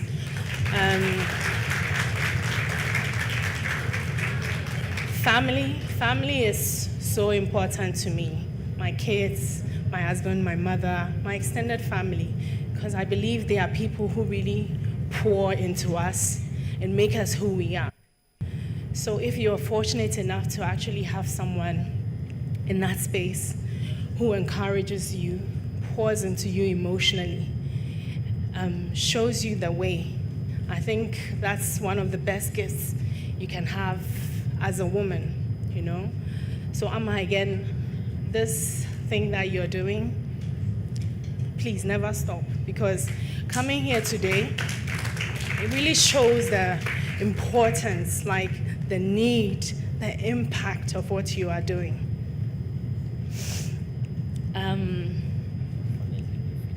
Okay. So what should I start with? Do you want to hear menstrual hygiene first, or should we go to contraceptives? Because I don't want it to also be long. We have a few other speakers.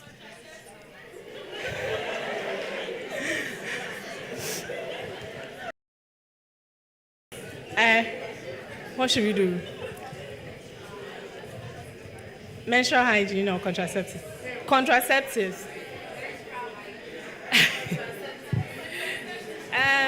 I think let's do the contraceptives. It's short, and then it will build on the menstrual hygiene. Okay, so there are a number of contraceptives that are out there. But please, before I begin, I want you to know that abstinence, not engaging in sexual activity, is the best protection you can ever have.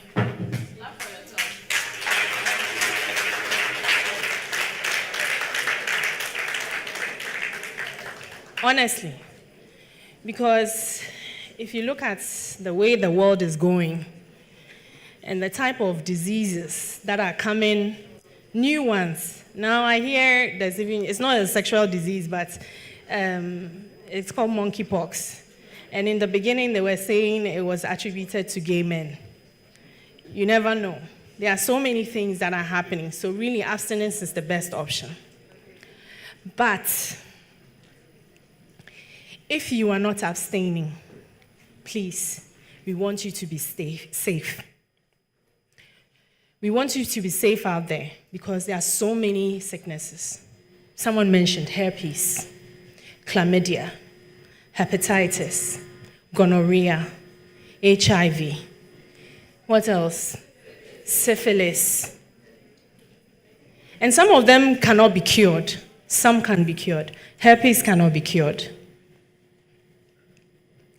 which you can transmit to your kids at some point when you are giving birth and you have a breakout.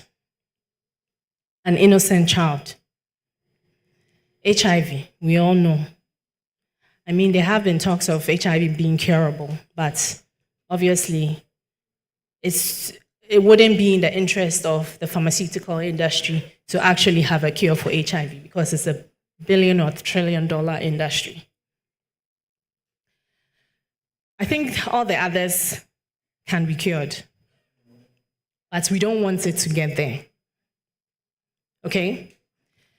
So the best option, if you are not abstaining and still engaging in sexual activity, your first option, and you don't have a committed partner, you're not in a committed relationship with someone, please use condoms.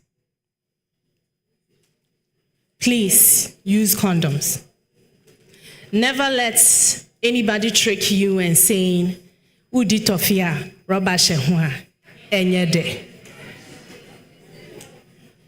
Like that is, sorry for my language, but that is such a stupid thing to say. You want to put your life, your young life, at risk for just what, 10 minutes? For an iPhone? The iPhone, next year, a new one is going to come out. No, seriously. The iPhone, and next year, a new, better iPhone will come out. So you go, what will you do? After you have contracted the HIVs, the chlamydias, and the gonorrheas.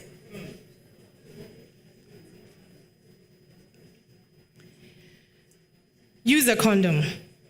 Please, we all know how condoms look like. Hey. No judgments, no judgments. It comes in a wrapper. Some people say you have to be careful when you're using them because you never know, someone might poke needles into them. So make sure if you're using a condom as a woman, maybe you can carry one on yourself, making sure that there's no way it's been tampered with in any way. Okay? Second option, The implant.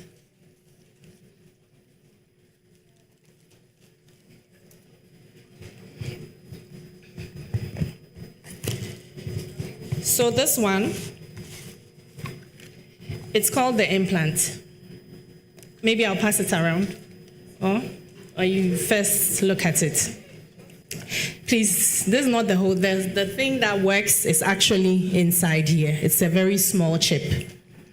This one is mostly for us women who are married and are not planning to have any more children. Maybe you've had 2 or 3 kids and you're like, that's enough.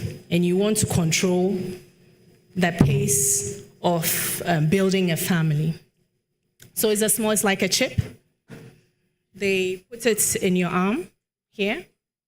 No one actually knows it's there. You can only know it's there if you pass your finger under your skin. It lasts up to 3 to 5 years. And you can only get this in a clinic compared to the condom. Okay? But this does not protect you from STIs in any sexually transmitted disease. This one is for people who are in committed relationships, that you trust your partner, that he's not going to step outside of that relationship or marriage and bring you something else. And this can only be administered by a doctor. Okay? I'll pass it around. You can have a look. Okay. Next one. Okay, this one. Next, we have this. This one, it's a small vial. It's also a contraceptive. It's an injection. And this injection, you get it every 3 months. Okay? This can also only be you can only get this in a clinic with your gynecologist. But quite a number of people have side effects on this. Some women complain about gaining weight, nausea, bleeding in between periods. So it's not for everyone. But you only know which one is best for you from all the contraceptives that I'm discussing here when you go and see a doctor. Please do not go to some inquine chain, small shop, because you have heard they do this there, they do that there. You're working with needles. You want to be in a safe place and know that this is being administered by someone who is a professional. Okay? Next, I think some of you may know this. This is the pill, not the emergency pill. Doc mentioned earlier, we have the 72-hour pill, the emergency pill that you guys have been taking. Not you guys, but you know what I mean. Please, I'll reiterate again. It's not meant to be taken after every unprotected sexual intercourse you have with someone and you think you get pregnant. It's meant to be taken only once a year, the emergency pill. Some people will pop it like they would pop these pills, which is daily. You'll be taking those pills 5 years, 6 years, maybe 10 years down the line. You want to start a family, you want to get pregnant, and it's not working. And then you're asking yourself, who is doing this to me? You think your innocent grandmother sitting somewhere in the village, thinking about what she's going to eat, and say she's tying your womb somewhere. But it was all because of your own mistakes. So please, let's avoid those mistakes. The emergency pill is not something to be taken casually. So the contraceptive, the pill, this one, you normally have, some of them are 21, but I think this one is 28. So it mimics a cycle. They are small pills. You take them every day. Give me one so I pass it over on that side. You take it every day. You can't miss it. If you miss a day, you don't have 100% protection. And it's also for people in committed relationships, because again, it does not protect you from STIs and other sexually transmitted diseases. After the 28 days you take this, you take a pause. I believe it's 5 days or 7 days or so, and then you get a period. Once you get your period, after the pause of 5 days to 7 days, I'm not sure, I haven't taken it in a while, so excuse me. Then you start again from day one, because that's a new cycle. Okay? I hope you are getting me. Okay. This one with a pill, there are different ones. Okay? There are different brands. Each brand and the level of hormones that are in there. So please don't just go to the pharmacy and say, I want the 28-day pill. No, because also with the pill, you can get nauseous, you can have bleeding in between, all sorts of side effects, weight gain, what's not. So there are different levels of hormones in them for each individual that the doctor would determine which one is best for you. Okay, so don't just go to the pharmacy and say you are buying that, like the way you go to the pharmacy to go and buy the emergency pill. No. The last but one. This one is the IUD. John, can you please open it? It's an IUD. It's like in a T form. It has copper around it. And this is for women like myself, or Mame, or all the mothers here, who are like, I'm done having children. I don't want to think about contraceptives or counting my dates and knowing when I'm fertile and know when to be fertile and not to engage and all of those things. This lasts 10 years.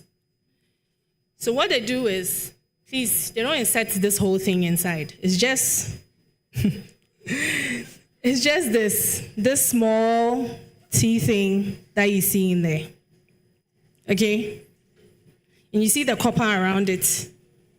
So this one, there are some with hormones and some that do not have hormones. This one doesn't have hormones. Okay? It's the copper that works in a way in the womb that it doesn't let a sperm fertilize an egg. It's a much more natural option, I find, because then you don't have to deal with all these hormonal changes in between bleedings and all of those things. And it's a quite invasive contraceptive because it's inserted inside your womb. So you have to go and see a gynecologist. And as I said, it's 10 years. You can decide to take it out after 4, 2, 3, 5 years if you want. But you have to go to a doctor to have it removed. Okay? So this is what the IUD is. Okay? You can have a look. You can pass it around. And then there's a last one, but that's not usually available here in Ghana. There's one called the patch, and I don't have some here. It's like a plaster. You can put it anywhere, no, but normally they say you can put it on your thigh, on your stomach, And the color is like your skin color, so you can choose. There are different skin color types you can choose. And that's, you wear it for 7 days. You change every 7 days. After the third 7-day week, you take it off, you don't put it on, and then you have your period. After you have your period, you put it back on again. It's also hormonal, so there are hormones in the plaster when you put it on, and it also protects you from getting pregnant. But as I said, again, for people in committed relationships. Okay? Any questions so far? Yeah.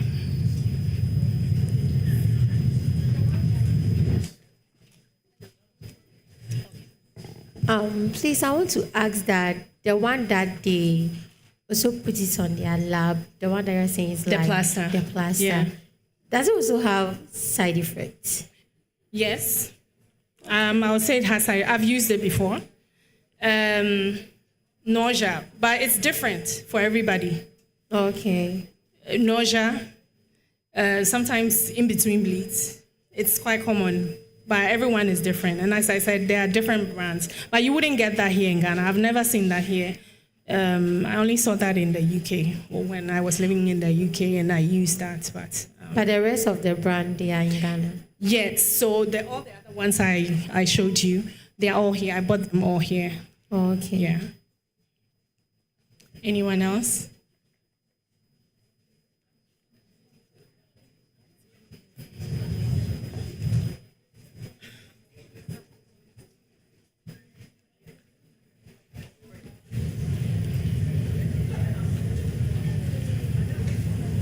Assalamu alaikum.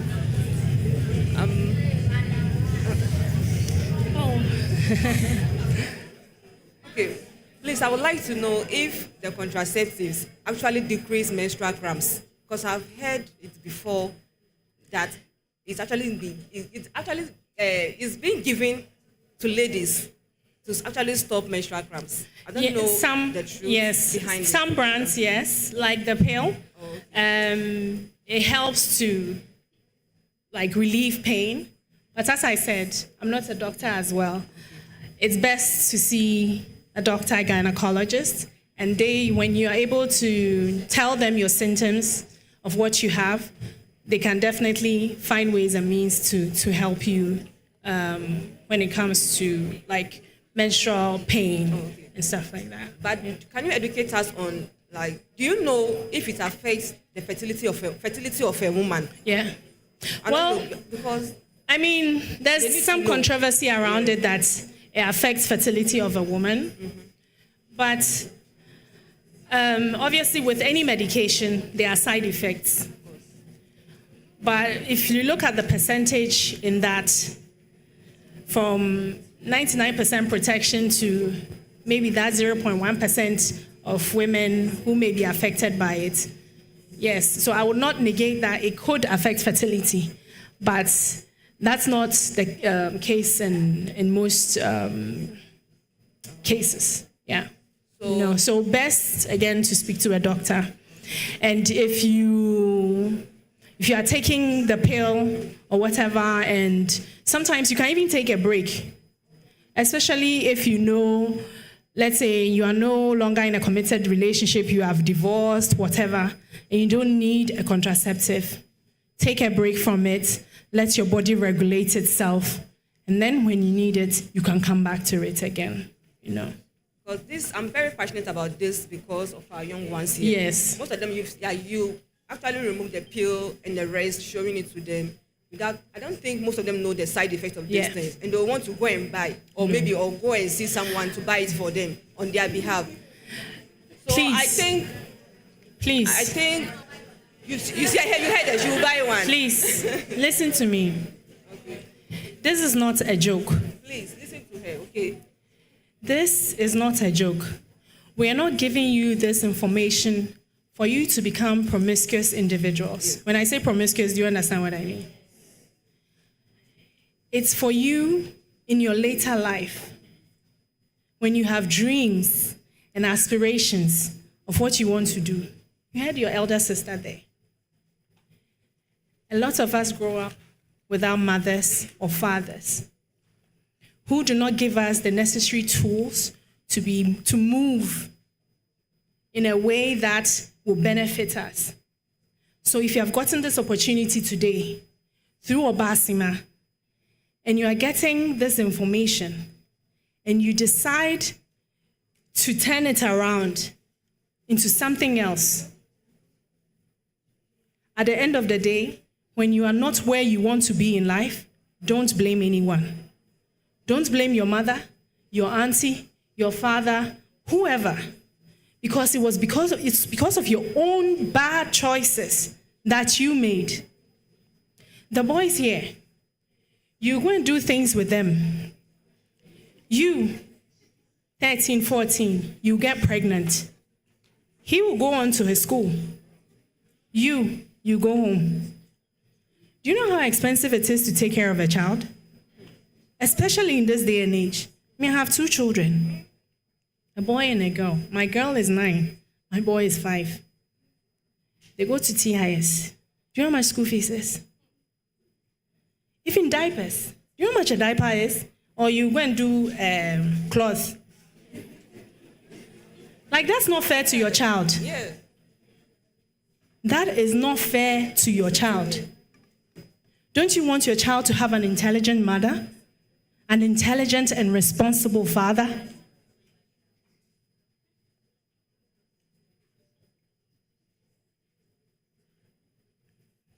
Everything in life is a process.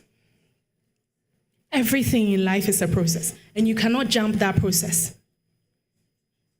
Today, you see me standing here dressed nicely, but you don't know my story. You don't know where I came from. Yes, I've had some privileges in my life. But I was born, let me tell you my story a little bit. A lot of people think I'm an Ashanti, but I'm not an Ashanti. My dad is a Ga. My mother is a Dangbe. So I'm a proper Ga Dangbe girl standing here. It's just because of my husband's name that you think I'm an Ashanti, but I'm not. My mom gave birth to me at 3 years old. She left Ghana to find a better life in Germany. My parents were not together. I was born in Tema, Community 1, Sat 5. Have anyone heard of that place? Do you know how that place looks like? That's where my grandmother gave birth to all my aunties and my mom. My grandmother gave birth to 7 kids. One of them died. My mom is the last but one. All women and just one man. We lived in a community compound. I think there were like 3 block rooms, and then a shared bathroom and toilet. And then there was a small kiosk in the compound as well, which was my mom's. But when she left, that was not something, obviously, we didn't use it. Someone else, I think one of my aunties was using it. We slept outside because we didn't have enough rooms. I remember growing up, at night, we sleep on the benches in the compound. And we had actually Muslims in our community as well. I used to be so scared because at nighttime, you'd be hearing kudungu, kudungu, kudungu. Like, I don't know what it was. I don't remember if it was an occasion or something, but I used to remember that every time at night you hear with dancers and some drums. And I was so scared because we slept outside. Fast forward, my mom leaves. My dad is somewhere. I went to stay with my auntie who had then moved on in Nungwa. Raviko. I don't know if you know Raviko. Yes. That's where. So for the early days of my childhood, that was where I was. Also same thing. Compound house. We go to the bush to relieve ourselves. We bath outside. We go fetch water because we didn't have running tap water. So there was this one tap for the community, and all of us would go there and fetch water into the drum. And that's what we use every day. Just to cut a long story short, I just want you to realize that everybody has a background. Everybody has a story. But it's really what you make out of it. There were periods, even when after I left Ghana, when my mom was able to come and take me to Germany, where I moved out of home very early. My mom was married to a white man, a German. But it wasn't a situation that was conducive for me. So I think before I turned 18, or almost close to 18, I was still in school. I was being maltreated at home by this man, which you wouldn't actually expect from a white person, but that was the case. So I moved out of the house. Luckily, one of my friends who I used to go to school with, I stayed with her. They took me, her parents took me in. She was Kenyan. They took me in, and I was able to complete my secondary education. Then at that time, I was still working because I didn't have any contact with my mom, my stepfather, nothing. So I'll go to school. After school, I'll go to work just to earn a living.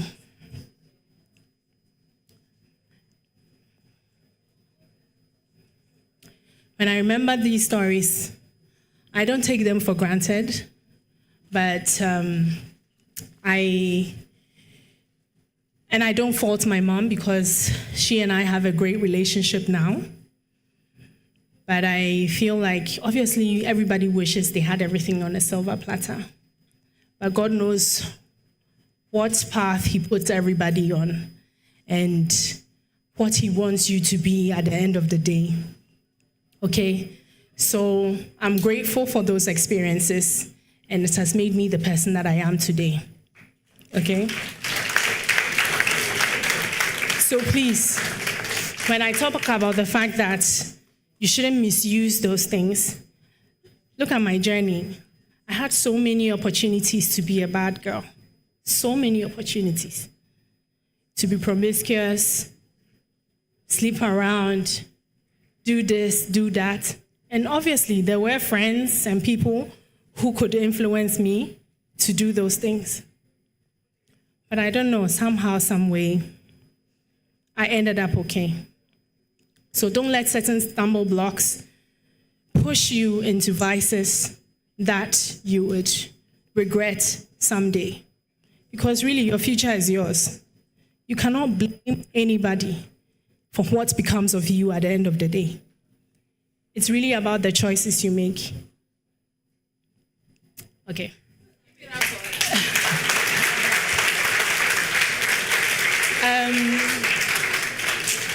Menstrual hygiene questions. Contraceptive questions. We are okay, right? Okay. Menstrual hygiene. Let me do this quick. You know, there are pads. Aside from pads, we have tampons, right? The one that you insert. I don't have some here, unfortunately. But let's just talk about the normal ones that we use, the pads. Please, your pads, do not wear them for more than 3 hours a day. I know a lot of us, when we are not bleeding, or the flow is not a lot, we think, oh, let me just wear it from morning till evening. Within that time, you go and pee. You go and poo-poo. You do all sorts of things. You are sweating, you are running, and you are wearing one pad for more than 16 hours. My sister, if you are doing that, stop. You are just calling for an infection. If you are bleeding heavy, especially the first 3 days, make sure you are changing your pads every 3 hours. If you have a heavy flow, you would normally use 2 pads. I wish there was a panty here I could demonstrate. But using 2 pads, especially for those who have heavy flow, you first lay 1 pad at the front. Okay, are you listening? You first lay 1 pad at the front. Give me a second one.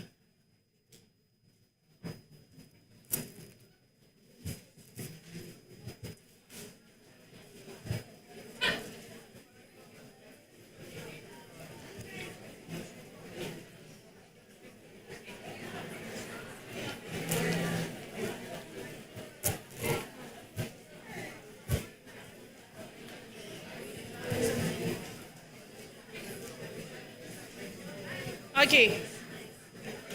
Can we quiet down? Can you quiet down?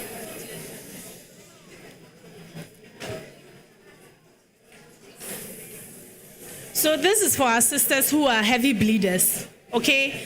I know some of you even use baby diapers to even do those, but that's so uncomfortable.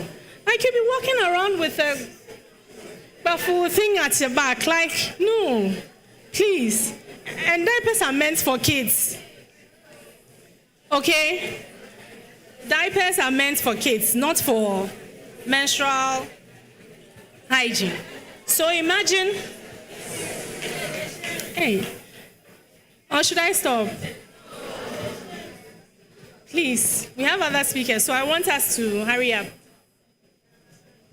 So imagine you have your underwear, okay? I'm just holding the underwear. This is the front, this is the back. For the heavy bleeders, if you look at the pad, please, before you change your pad to, or you know you're going to change your pad, make sure you wash your hands. Okay, because you are dealing with blood. Guys, don't squeeze your face, It's normal. If it wasn't for menstruation, you wouldn't be here. You are dealing with blood. So make sure either you have a sanitizer when you're going to the washroom or wipes. Sanitize your hands, because if there are any bacteria on your hand and you touch in between the pad, you wear it, you get an infection. So again, so this is your first pad for the heavy bleeders. You see the pad has a short side and a long side. What you do is you turn it around. The short side should come in the middle, and the long side should go to the front of the panty, because you want to ensure that nothing flows outside of the pad. After you put this first pad, you put the second one. They should meet somewhere here. John.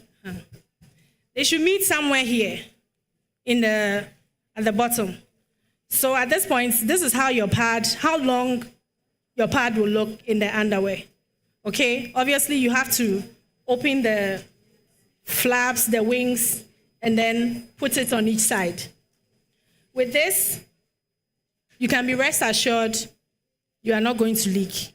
Even if you leak, maybe it will leak a little bit on the side, but by that time, if you at least change or go and have a look every 3 hours or so, you shouldn't have any soiled clothing. Okay? Okay. How to dispose of your pads? Please, it's on the wrapper. Do not throw your pads in the toilet and flush it. You clog them. If you are scared that someone is going to take your used pad, please, before John here, if you are disposing of the pad, please fold it. The wrapper you see, you took it out of. Don't throw it away. Keep it. After you are removing your used pad, fold it neatly. Like this. Put it in the wrapper.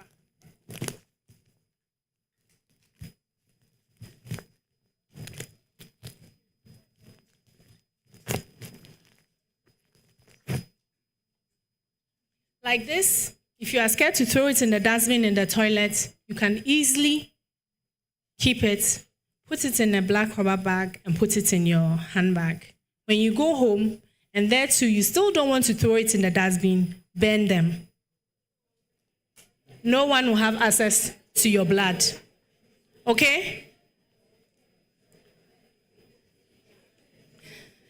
Wash your hands, change your pads regularly, and then dispose of them in the right manner. If you are not menstruating, please, this one is important. A lot of us, we get infections out of nowhere. We don't know. We have not slept with anybody. We have not sat on any contaminated toilet. But then you start to itch. You're walking around, then you have candidiasis, whites, and you don't know why. Do you think, can someone tell me what could be the reason for that? And you're not eating sweets, so you're not someone who indulges in chocolates and sweets like that, but you still get recurring infections. Anyone has an idea why? Okay. Sometimes the washroom that they use is not clean. Yes, but I said you haven't sat on any contaminated toilet. So with this one, it can come from the toilet seat. Okay, we have, okay. Wearing the pad for so long. Well, pad, yes, but no, that's not what I mean. One more. One more.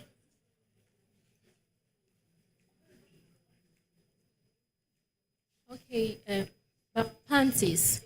Yes, if you don't dry them under the sun, iron them, it also causes that. Perfect. Please give her a clap. As women, generally, we have discharge. Even if you are not menstruating, you have a discharge, right? Okay. If you are not using panty liners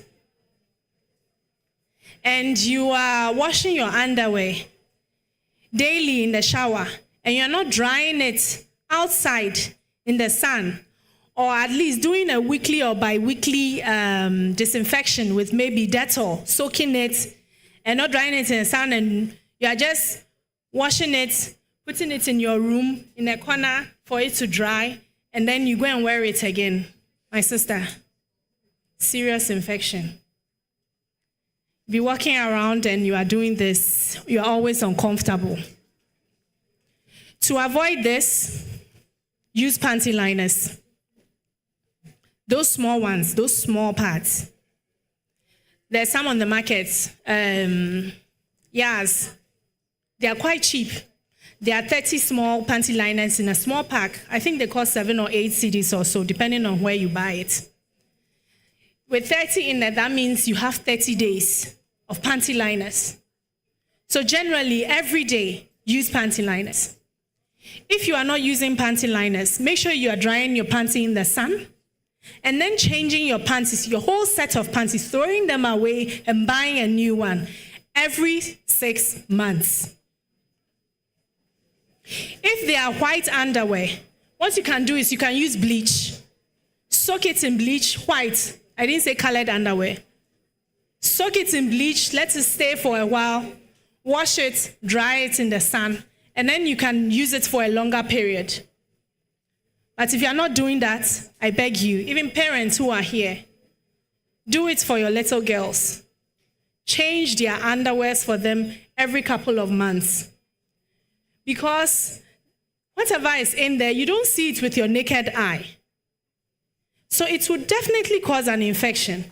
And just imagine you are wearing this underwear from morning till evening. You are peeing, you are sweating, so many things.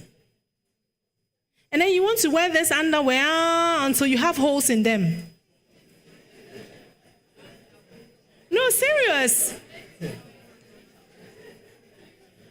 Like, female hygiene is simple but complicated at the same time. If you know what to do, there are so many things you can avoid. If you are having discharge that is fishy, has a smell, your vagina cannot smell like roses. No, please put that out of your mind.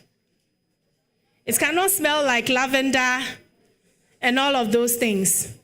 No. Every vagina has its own smell. But it's not supposed, your discharge is not supposed to look clotted. It's not supposed to have any green tint to it. And it's not supposed to smell fishy. If that's the case, please go and see a doctor. Don't go and buy some cream. There's this one. Is it Angel? Joy ointment, thank you.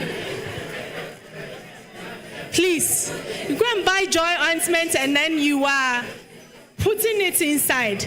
Joy ointment is good, but only if you have a good foundation there. Are you hearing me? Only if everything is good, is working as it's supposed to, before you use joy ointment as a maintenance. But joy ointment cannot cure candidiasis and infections. Okay? Shortly, cervical cancer. Cervical cancer is caused by a virus called HPV, human papillon virus. Everybody, especially most men, have that virus on them. Okay? Most men have it. But it's only in certain cases. And it's not just in genital areas. People can have it on their hands. Men pee, they don't wash their hands, they touch doorknobs, everything. Why are you laughing? And then you touch it, you go to the washroom, you change yourself, you wipe, and then you also get it. But it's not in all cases that it turns into cervical cancer. If you want to protect yourself from cervical cancer, there are options out there like a vaccination. Okay? But mostly it's the most effective if you have not had sexual intercourse before. So you can do the vaccination if you are still a virgin. That's when you have the most protection. You can still do it if you are someone who has already had intercourse, but you not get the same level of protection as someone who has never had intercourse and then went for the vaccination. Okay? So, yeah, I think for the most part, I'll keep it at that. Are there any questions? No questions. Then my last few words to you, as I said, I admire your faith, your modesty, your family values. Be women who stand behind those values. Know where you come from. Don't let anybody pressure you into doing something that you think, quote unquote, will make you cool. The coolness factor, 30 years from now, no one cares. Because there are more of them coming. Oh. You see, this next batch, they are going to be you in 2-3 years. Then you will be me. And then we'll be doctor. So there's a whole band of new girls coming. So never let yourself be pressured into doing something that is not you. Entrepreneurship is a great thing if you want to do entrepreneurship. If it's not everybody's meant to be an entrepreneur. You can be of service and still be good in life. There are lots of people who have jobs, salary jobs, and they are doing well. Entrepreneurship is hard. You have to deal with all sorts of people. So if you want to do that, do that. If that's not for you, find your passion. Do what your calling is. Okay? So without further ado, I thank you so much. I hope I was able to give you the necessary tools to empower you and to be able to take care of your sexual reproductive health. That is so, so important. It's so important. Because that gives you power over your body. If you have power over your body, you know what you want. Nobody can do anything with it. Okay? So thank you so much. Thank you very much. Please put your hands together for her. I think she's done an amazing job, sort of talking to us about the health part of the conversation, which is very, very important. And we really appreciate that she's taken, the pain to actually bring all the way here. Free sanitary pads for all of us. I see all of you having packs. Thank you to... Oh, I hear the men saying no. Sorry, do you menstruate now? I didn't know. Or you want to give them to your sisters? Okay, so we'll make sure that you get some of the sanitary parts as well. Thank you so much. Tracy Owusuado is the founder of Brave Foundation, and she's been doing a lot of work with young ladies and women in terms of making sure that we have our health, in the right place. I think we've been sitting for a very long time. Can we shake it off a bit? Let's stand, stretch a bit, and then we can have our highlight speaker for the day. But while we are at it, can we have the Adulum give us a poetry recital in 2 minutes so that we can have our next speaker who will wrap it all up for us. Please put your hands together for the Adulum while you stretch and while she takes the stage. The Adulum.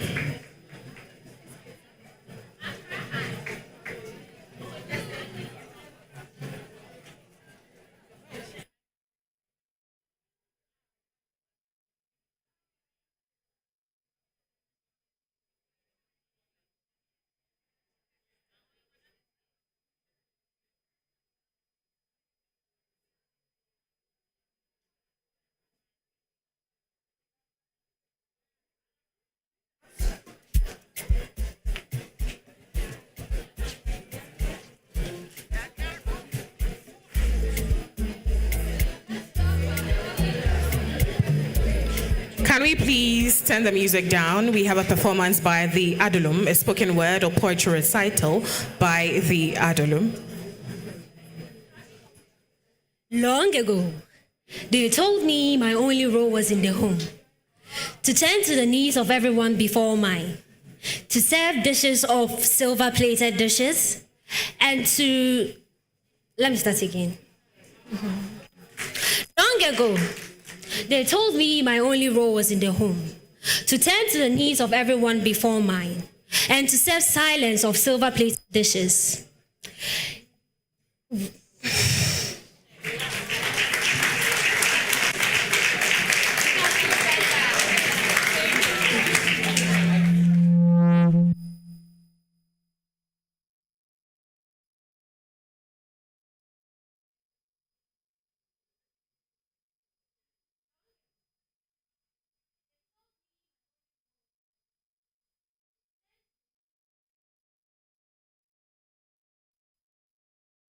Okay, while we are at it, a little bit of music. The Adulum will put herself together and she'll be back. Please put your hands together for her. It takes a lot of courage to actually be on stage. Thank you very much.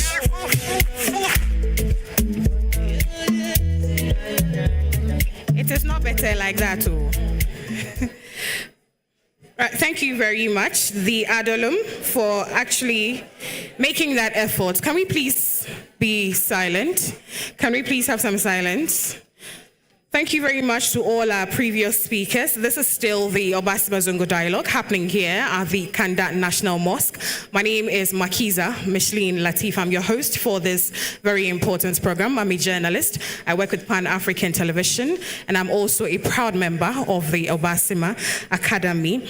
On to our very next speaker, who is here seated with us. A lot of us were looking forward to having here. We have none other but a prominent Ghanaian journalist, development communications specialist, and advocate for women's empowerment, particularly in media. She's a founder and convener of the Alliance for Women in Media Africa, a non-governmental organization dedicated to enhancing the visibility and impact in media across the continent. Her career in journalism includes notable roles at City FM, Metro TV, where she gained recognition for her insightful reporting and broadcasting skills. She's risen through the ranks, and today she serves as the deputy presidential spokesperson. She's none other than Shamima Muslim. Please put your hands together for her.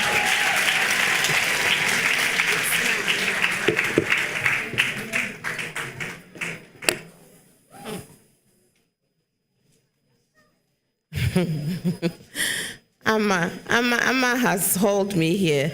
Salam alaikum wa rahmatullahi wa barakatuhu.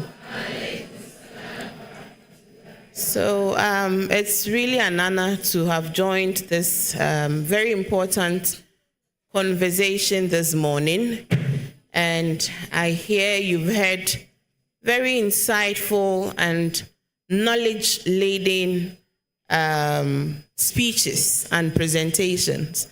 I hope that you will do with the information and the inspiration you have gathered here today, as we expect you to do, to act to change the course of your life. Because it is only action that ever changed anybody's situation. Because action means to do what? Act. You get me? I go. I'm going to make a few comments before I come into my presentation that my aide worked very hard to put together. So, some of you spoke about the question around sexual education. I just want to briefly add that it is true that you need your sexual agency. You need your what? It is one of the challenges that even women who are educated, who are exposed, find it difficult to negotiate sex. And it's something you must build now, even before you marry. Because even during marriage, you need to be able to negotiate sex with your partner. What do I mean about negotiating sex? A self-aware woman would know how to say no and mean no. And I'm saying that it is not a battle young women alone face. It is a battle adult women continue to face, because it is not a skill that they have honed because of the society and the socialization. So education alone does not solve the problem of exercising your sexual agency. It is also to even know how to negotiate with your husband how many children you want to have.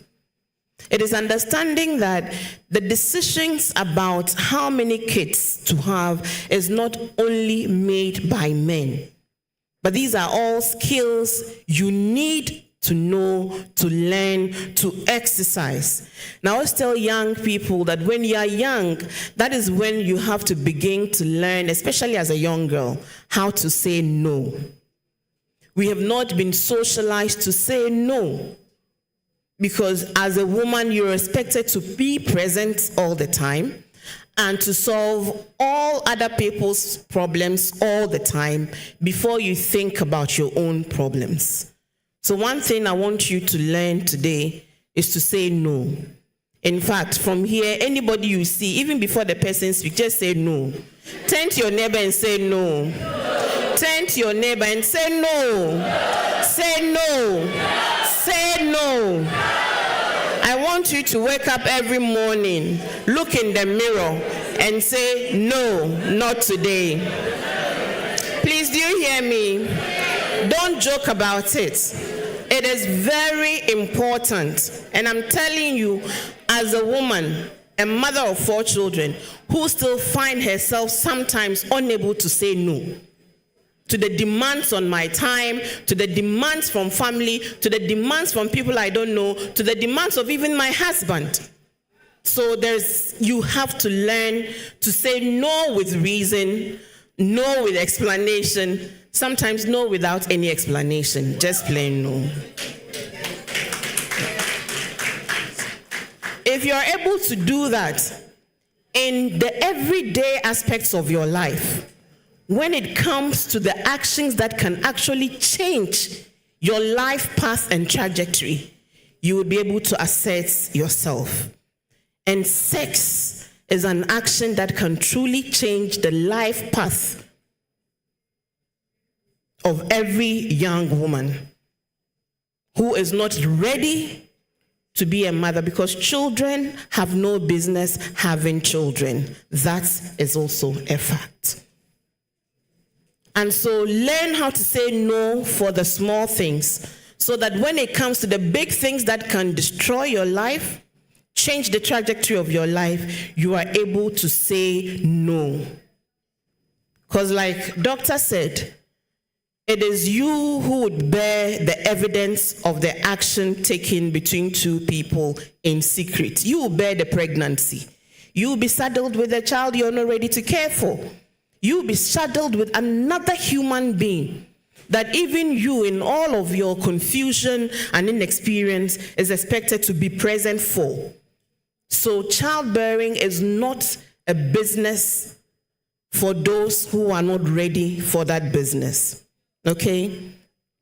This afternoon, I also want to explore the theme of identity. And to do that, I want to make some clarifications and assumptions, because I'm told to speak on reimagining the future for today's woman, and this is supposed to be the Zongo dialogue. So I asked myself, Zongo, who do we mean when we say the Zongo woman? I think for the purposes of this presentation, the Zongo woman is your Muslim woman. Even though we know that our Zongo communities are not only inhabited by Muslims, not so. They are inhabited by people from different walks of lives, different faith and religious persuasions, and different ethnic groups. The Zongo communities are more complex than just a linear description of who we are. And that complexity is also the nature of the challenges that the communities themselves face, and the individuals who live, were born, who live and work in the communities also face. For my presentation, I'm going to expand the audience of this speech to include also young Muslim women from many of our northern and upper regions, because the reality is very similar. There is underrepresentation in all aspects of our national life from Muslim women and from northern women. So for northern women, it's not only just Muslim northern women, but just northern young girls growing. So this message is really to all of us. Identity is very key. Yesterday, I'm going to share a personal example. Many of you know that I've embraced for a long time now my full hijab. I do it not because it's the most convenient thing to do on a daily basis, trying to find the right veils to match, trying to find the right outfits. I do it because I am fully bought on the idea that it has been one of the single most differentiated aspects of my life. One that has brought me untold blessings that I cannot even begin to count. And I'm not going to hide that from you as young Muslim women. Yesterday, I was to moderate a program that the president was having with business people. And when I finished dressing up, the lady who held me with my scarf, it looked so beautiful without the veil. And everybody was like, oh, just put the veil on your shoulder, because the scarf was really beautiful anyway, and my dress was very modest and beautiful. And I was going to do that. And somehow I told her, okay, just put the veil on. Let me see how I would look also with the veil. And she put the veil on. And I thought I looked even more beautiful with the veil than with the scarf. So yesterday, I go into the hall of about 200 people from all walks of life, businessmen, businesswomen, some Muslim women, and some Muslim women also in the hall. I was the only woman with a veil on in that room.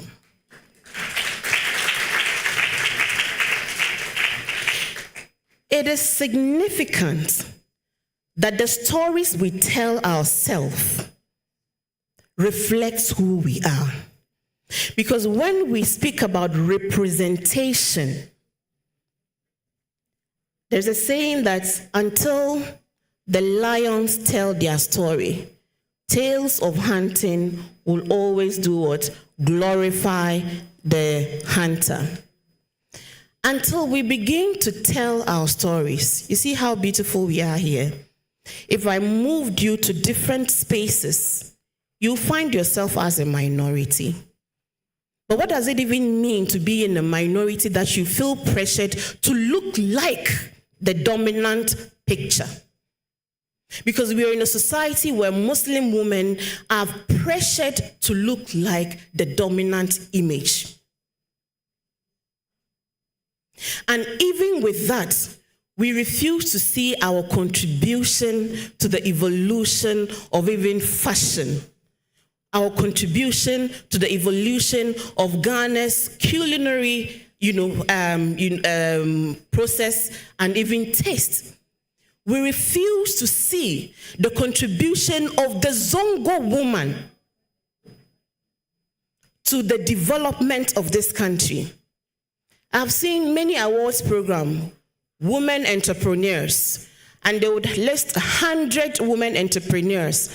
There will be no single image in that picture of 100 women entrepreneurs in Ghana that represents the image we know of a Muslim woman. What is that image, please? What is that image, please? What is that image, please? We are definitely more than our hijabs, right? But I'm saying that when you talk about inclusion and representation, you are not only including and representing voices, which is important, gender, which we have been fighting for, that increase the representation of women. So if we all lined up and we all looked alike, would you be able to differentiate who is a woman and who is a man if image was not important? Please, will you be able? Because if I dress, and right now men dress like women, isn't it? So if we say we want female representation, and a man who has dressed like a woman joins the lineup of women, would you be able to make a differentiation between who is a woman and who is not a woman? So image matters, and representing who you are matters.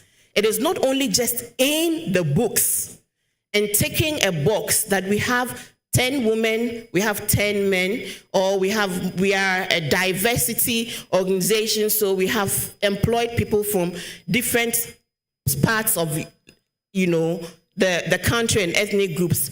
A picture tells what? A picture tells what? I can't hear you. A picture tells 1,000 stories. Repeat that after me. A picture tells 1,000 stories. We make conclusions only on images without ever having an opportunity to ask. So when you see pictures, you already make your conclusions based on what you see. So people say that attitude is important, your image is important, because whether you like it or not, people will make their biases or their judgments about a situation first with what they see, even before what they hear, even before what they know. Sometimes, even with what they know, they will still make judgments with what they see. So people would look at me and say, oh, you don't look like a Muslim. How should a Muslim look? I'm sure some of us, you don't speak like a Northerner. How should a Northerner speak?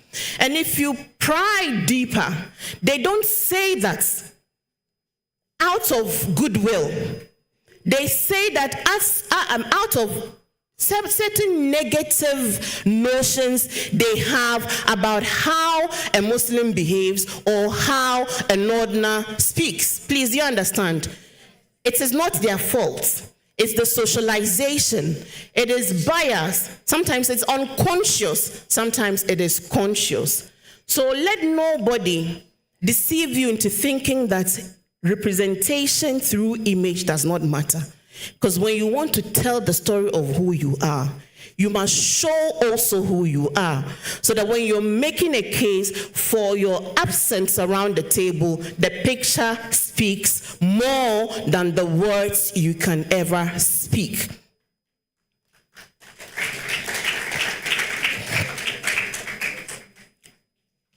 And embracing your identity is one of the difficult things to do. But it is one of the greatest things that liberates you. Because your mind is clear. You are not on a daily basis burdened by, do I belong? Do I look the part? In your difference is your agency. So if you need to look like who you are, look like who you are. but present yourself in a way that is empowering, that is respectful, that, generates respect for you and generates acceptance from you, because again, you are more than how you look. But how you look is a window to what more you can contribute to. And in a society that is very discriminative, you must prove who you are. But to prove that, sometimes you must accept the image you need to present. I also make this statement that when I was to start television, I knew that it was going to be a huge responsibility on my shoulders, because it didn't help that my name was Shamima Muslim. And so when people hear Muslim, especially our Muslim communities and our imams and the Muslim Ummah, they would expect a certain representation of, Muslim on TV. So I spoke to the MD of Metro Television at the time that if I'm going to do, I was not covering fully, and that's the truth of the matter. But I will cover on Fridays, throughout Ramadan I'll cover, but I was not a full hijabi then.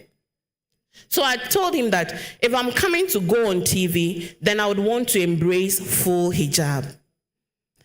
And he's a Muslim, though. But they came back to say that no, the program was a secular program, and they don't want to encourage. I didn't know what that means, because if we say we're a country where there should be non-discrimination on the basis of your faith, that's your religion, your culture, why should it be a problem if I wanted to come on television with a veil on? Because it is an intrinsic part of my identity. Cut the long story short, I was not allowed to come on TV with the veil. So I had to have a sit down with my father. What's the implication? Because he also thought that if I was going to do TV, I should come on. But I said, well, I haven't seen Muslim women do these kinds of programs before, so maybe it is time for me to make a case that we have the capacity to do it, then prove myself.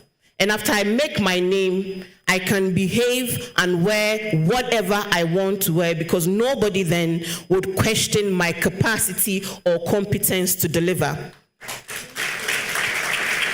And sometimes when you do things with the right intent and motive, with the right niyat, know that Allah Himself will elevate you.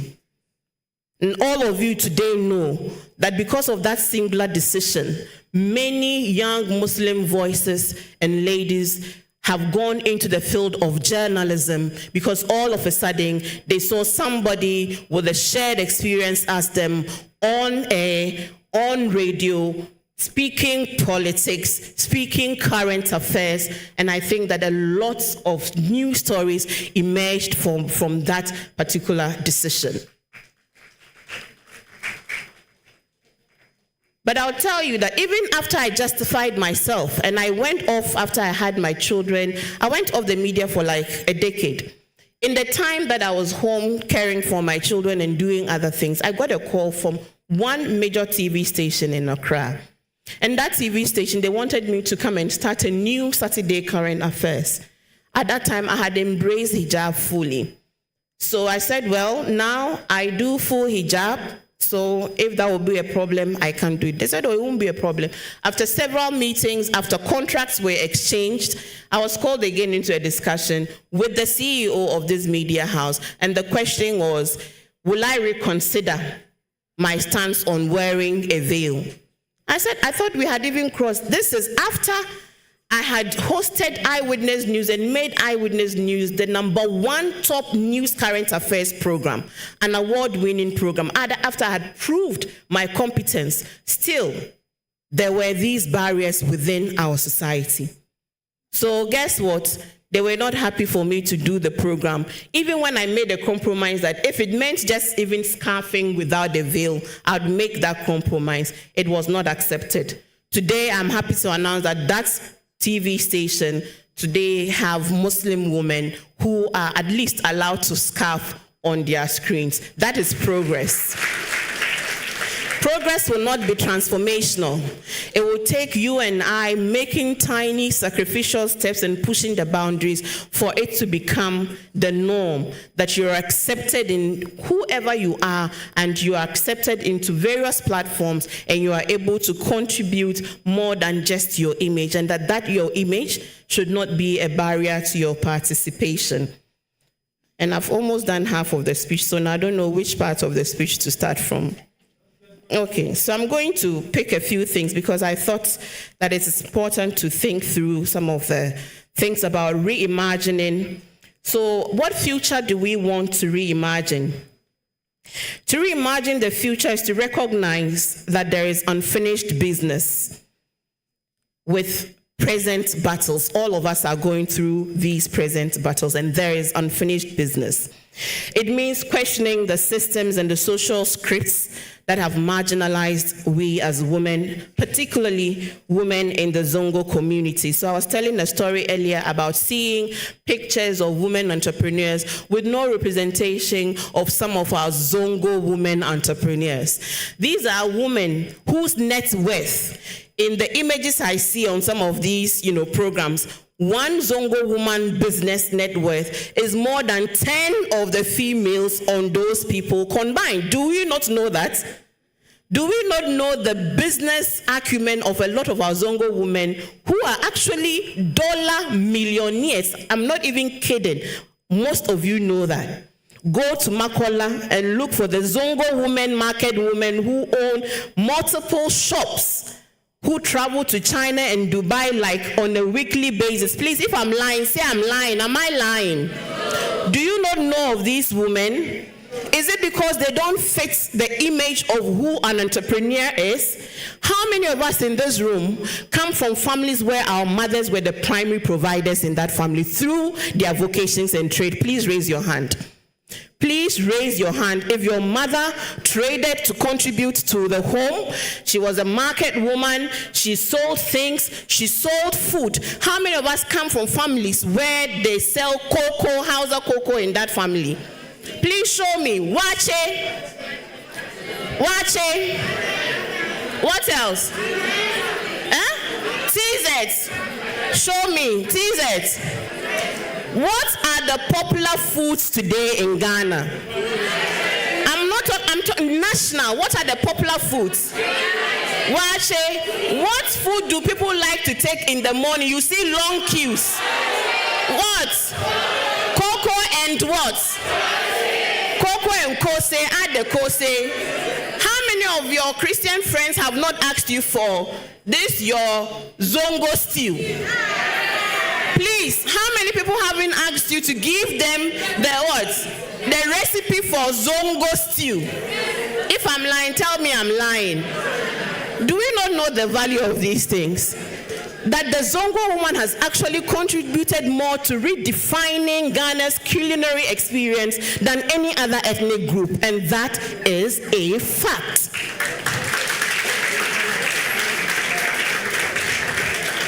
How then can we not be empowered by the value that sits in the minds and the hands of the average Zongo woman? You've even forgotten to add sobolo. Before they discovered sobolo, we were drinking sobolo in our homes. Have you forgotten tankwambia? Or Burkina? You've forgotten Burkina?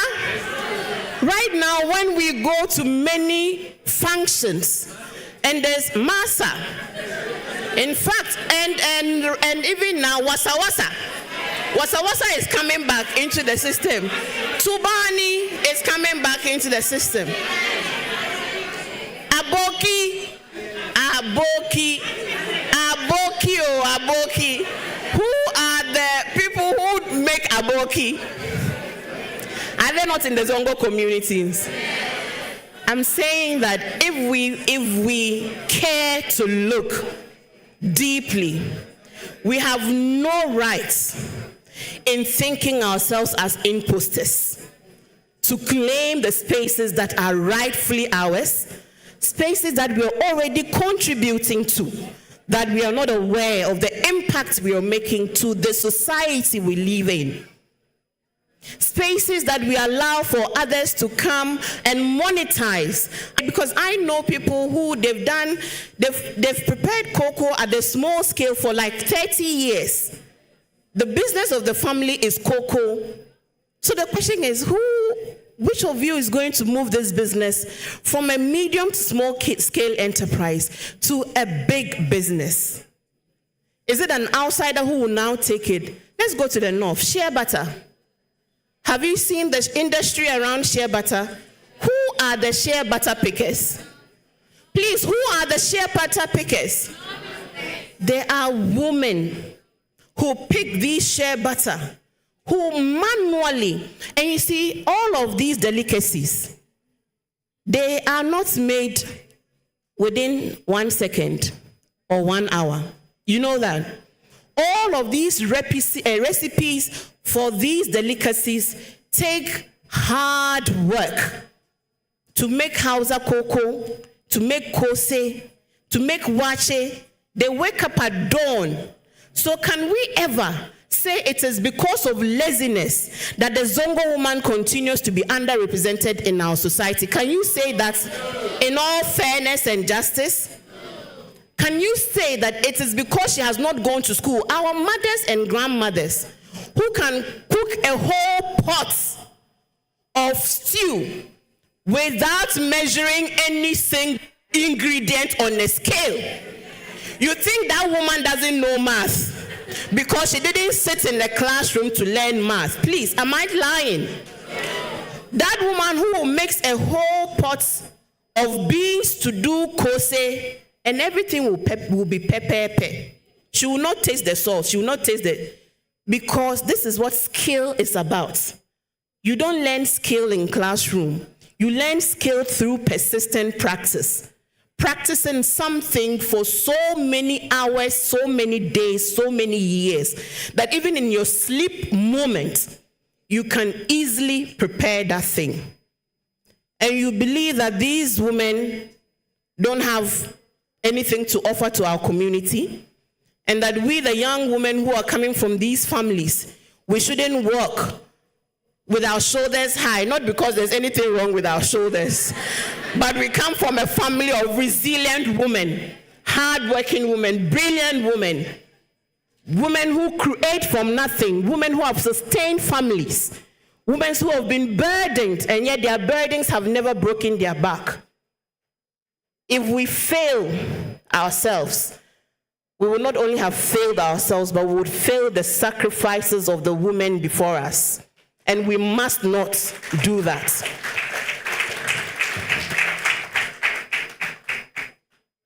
So it is to reimagine this new world and new future for the Zongo woman, we must acknowledge that true empowerment cannot come from token gestures or seasonal interventions. That our Zongo women are innovators. Are we? Yes. That they are educators. Are they? Yes. That they are caregivers. Are they? Yes. And that they are entrepreneurs. Do I lie? No. Do I lie? They are cultures and the unsung engines of our informal economy. Atakbir. Atakbir. Yet, their contributions often go unnoticed, unrecorded, unrewarded.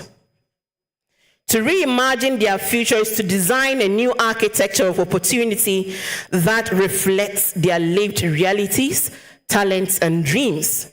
It means people who organize programs must go beyond the boundary of what they consider to be legitimacy, to invite others who have shown proof over years of having and needing to be at those tables, and they must be recognized for that.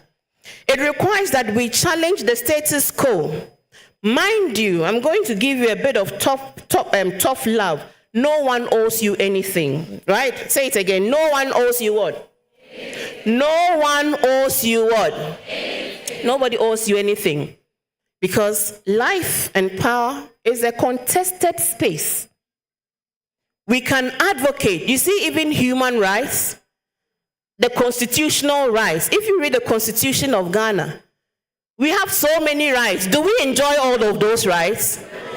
So, mind you, when you find yourself in a certain position that you feel you are enjoying a certain right, know that it is a privilege. It is a what?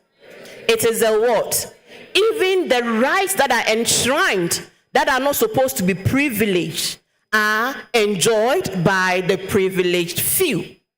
So if the Constitution says every child must be in school, it's a right, not so. But when we come to our communities, the schools don't exist. So how are they supposed to be in school? When we go to some of these northern communities, they are supposed to learn ICT. And there is not a single computer in that school. So the person who is sitting in an Accra school and has an entire computer laboratory, is that person not privileged?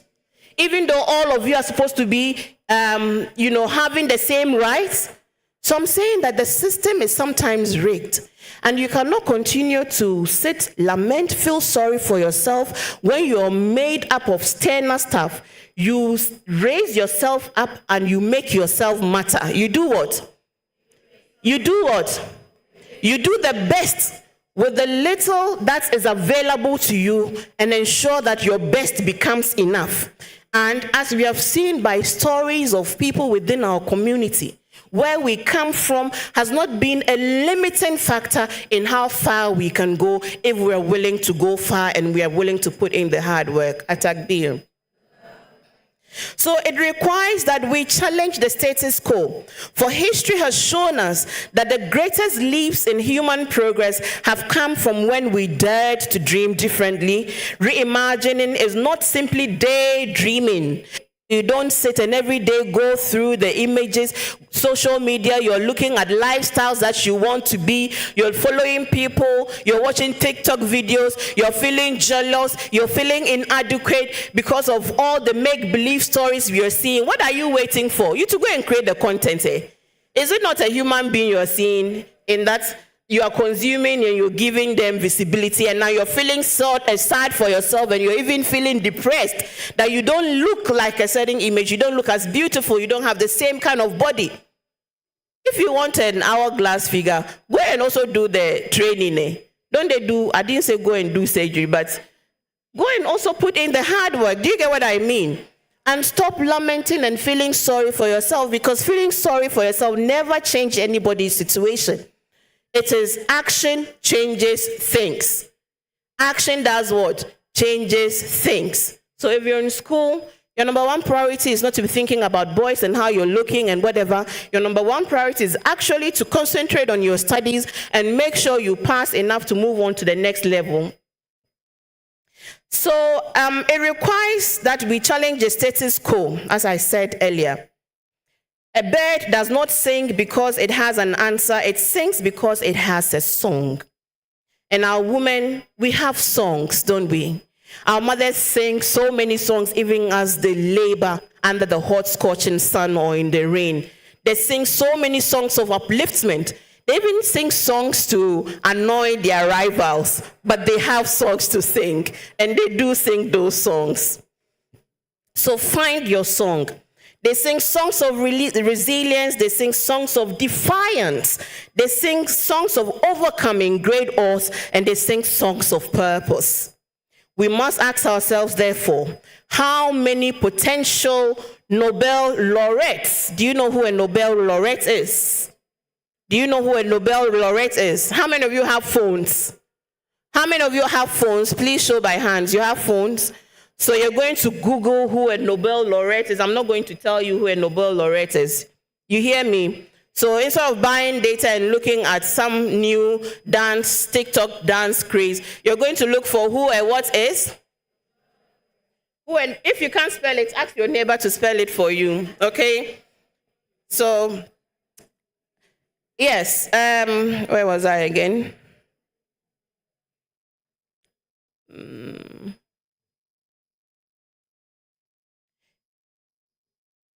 So we must ask ourselves, how many potential Nobel laureates, engineers, innovators have we silenced simply because we never gave them the tools, the space, or the trust to rise. The world's next great solutions may lie in the mind of a young girl in Fadama, Nima, or Asawase, but only if we reimagine an enabling ecosystem around her. Let us then give them the stage, give them the microphone and the amplification they deserve, not as charity, but as justice. Not as an exception, but as the norm. Not as a favor, but as indeed a claimed birthright. So to do this, we must be honest that there are still barriers we must break. We must confront the uncomfortable truths. Not to dwell in despair, but to know that we need to work hard to overcome these barriers. We must gather the wisdom needed for this transformation. Girls in our under-deprived communities still face inequalities in access to quality education, as I referenced earlier. They need digital tools like their counterparts in most of the endowed communities and schools. They need to navigate patriarchal expectations about the role of a girl in the home, in the family, in the community. And they need to learn in silence when they should be debating in confidence. So we must break this silence, and girls must debate in confidence. Women remain vastly underrepresented in leadership positions. As you can see, you can literally count the number of Zongo women in any political government or any national position. From politics to corporate boards, local councils, we are underrepresented. Their ideas are too often undervalued, which means there is space, a new opportunity to make yourself a difference and also to break new boundaries and make yourself the first Zongo woman to do this, to do that, to do that. So their ideas are often undervalued, their labor underpaid or unpaid. So we do all that work to prepare cocoa, and when you come and we say cocoa is 5 cedis, how can you even value the labor that goes into preparing cocoa for 5 cedis per cup? How is that even fair? When others are working and being paid on an hourly basis. And yet, without the food, those who sit in the offices, would they have the energy to think? Please, without the food, would they have the energy to think? Economic mobility remains a mirage for too many who labor tirelessly in informal sectors and with little social protection and recognition. And this is where government programs that target small to medium-scale enterprises, and I'm happy to announce that His Excellency John Dramani Mahama, through the Ejumawura Initiative, the National Apprenticeship Program, even the 1 Million Coders Program, provide relevant opportunities for the young Muslim woman to take charge of her destiny. But I would like to add that perhaps the most stubborn barriers are the invisible ones, the one we make for ourselves that hold us back, those voices that speak to us. It makes us doubt ourselves and doubt our abilities. The voices that hold us back and tell us that we are imposters. We don't deserve to be in these spaces. We can't be in these spaces. We cannot look like this and be deemed to be someone who understands or is fashion forward. And yet, it is the same societies that today embrace the apparel of abayas. You've seen the abaya craze that is happening beyond our Zongo communities. You've seen the, what did they call the one that we put on the hair? The turbans. Have you seen everybody is wearing turbans? Am I right? Please, am I lying? Am I lying? Turbans have become a fashion-forward item for people who wear turbans to church. Where is the inspiration from? We visit Muslim countries, And we literally drool over the wives and the women of these Arab nations and how they look so beautiful and exquisite in the same abayas. In the same abayas. And these are the communities that have created that the world goes to visit. It means we haven't used our minds enough to re-engineer better communities so that when you come, Muslim communities and Muslim countries that are like, we see them, well advanced, beautiful, creativity, ingenuity, intelligence. You know, there's kind of like a nexus between faith and religion and their resources and what they've been able to achieve. They push the boundary of the human mind. They'll be able to bring any talent from across the world to create things within these same Muslim communities and Muslim countries outside of our borders. So we must ask ourselves, it definitely cannot be Islam. That is the reason why our communities are the way that they are. Please, if we do that, we are being unjust to Islam. Because we have examples of what other Muslim countries have been able to achieve. Not so. So if our Muslim communities are not reflecting the true values of Islam, can we blame the religion Islam? We cannot. If our communities are dirty, if our gutters are choked, if our values have become corrupted, if today we are speaking about drug abuse in Zongo and inner cities, can we blame Islam? We cannot. But we can become the perfect exemplars of what Islam is supposed to be, so that we will not be part of those that give Islam a bad name. And our Zongo community is a bad name, irrespective of the valuable contributions they continue to make to our economy. So yes, we must break the invisible barriers. They live in the language, in our language that we make within ourselves, in our traditions, in our unconscious biases.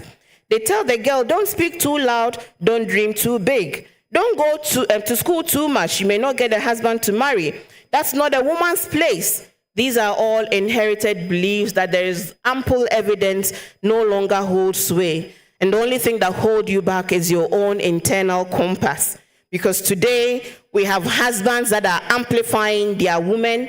I am married with 4 children. My husband supports my political career. It wouldn't have been the case for many Muslim women. And so, exercise patience. Don't be in a rush to marry at 20, 21 if a husband is not coming. And whilst you wait for the husband to come, please add value to yourself. Because value will attract value.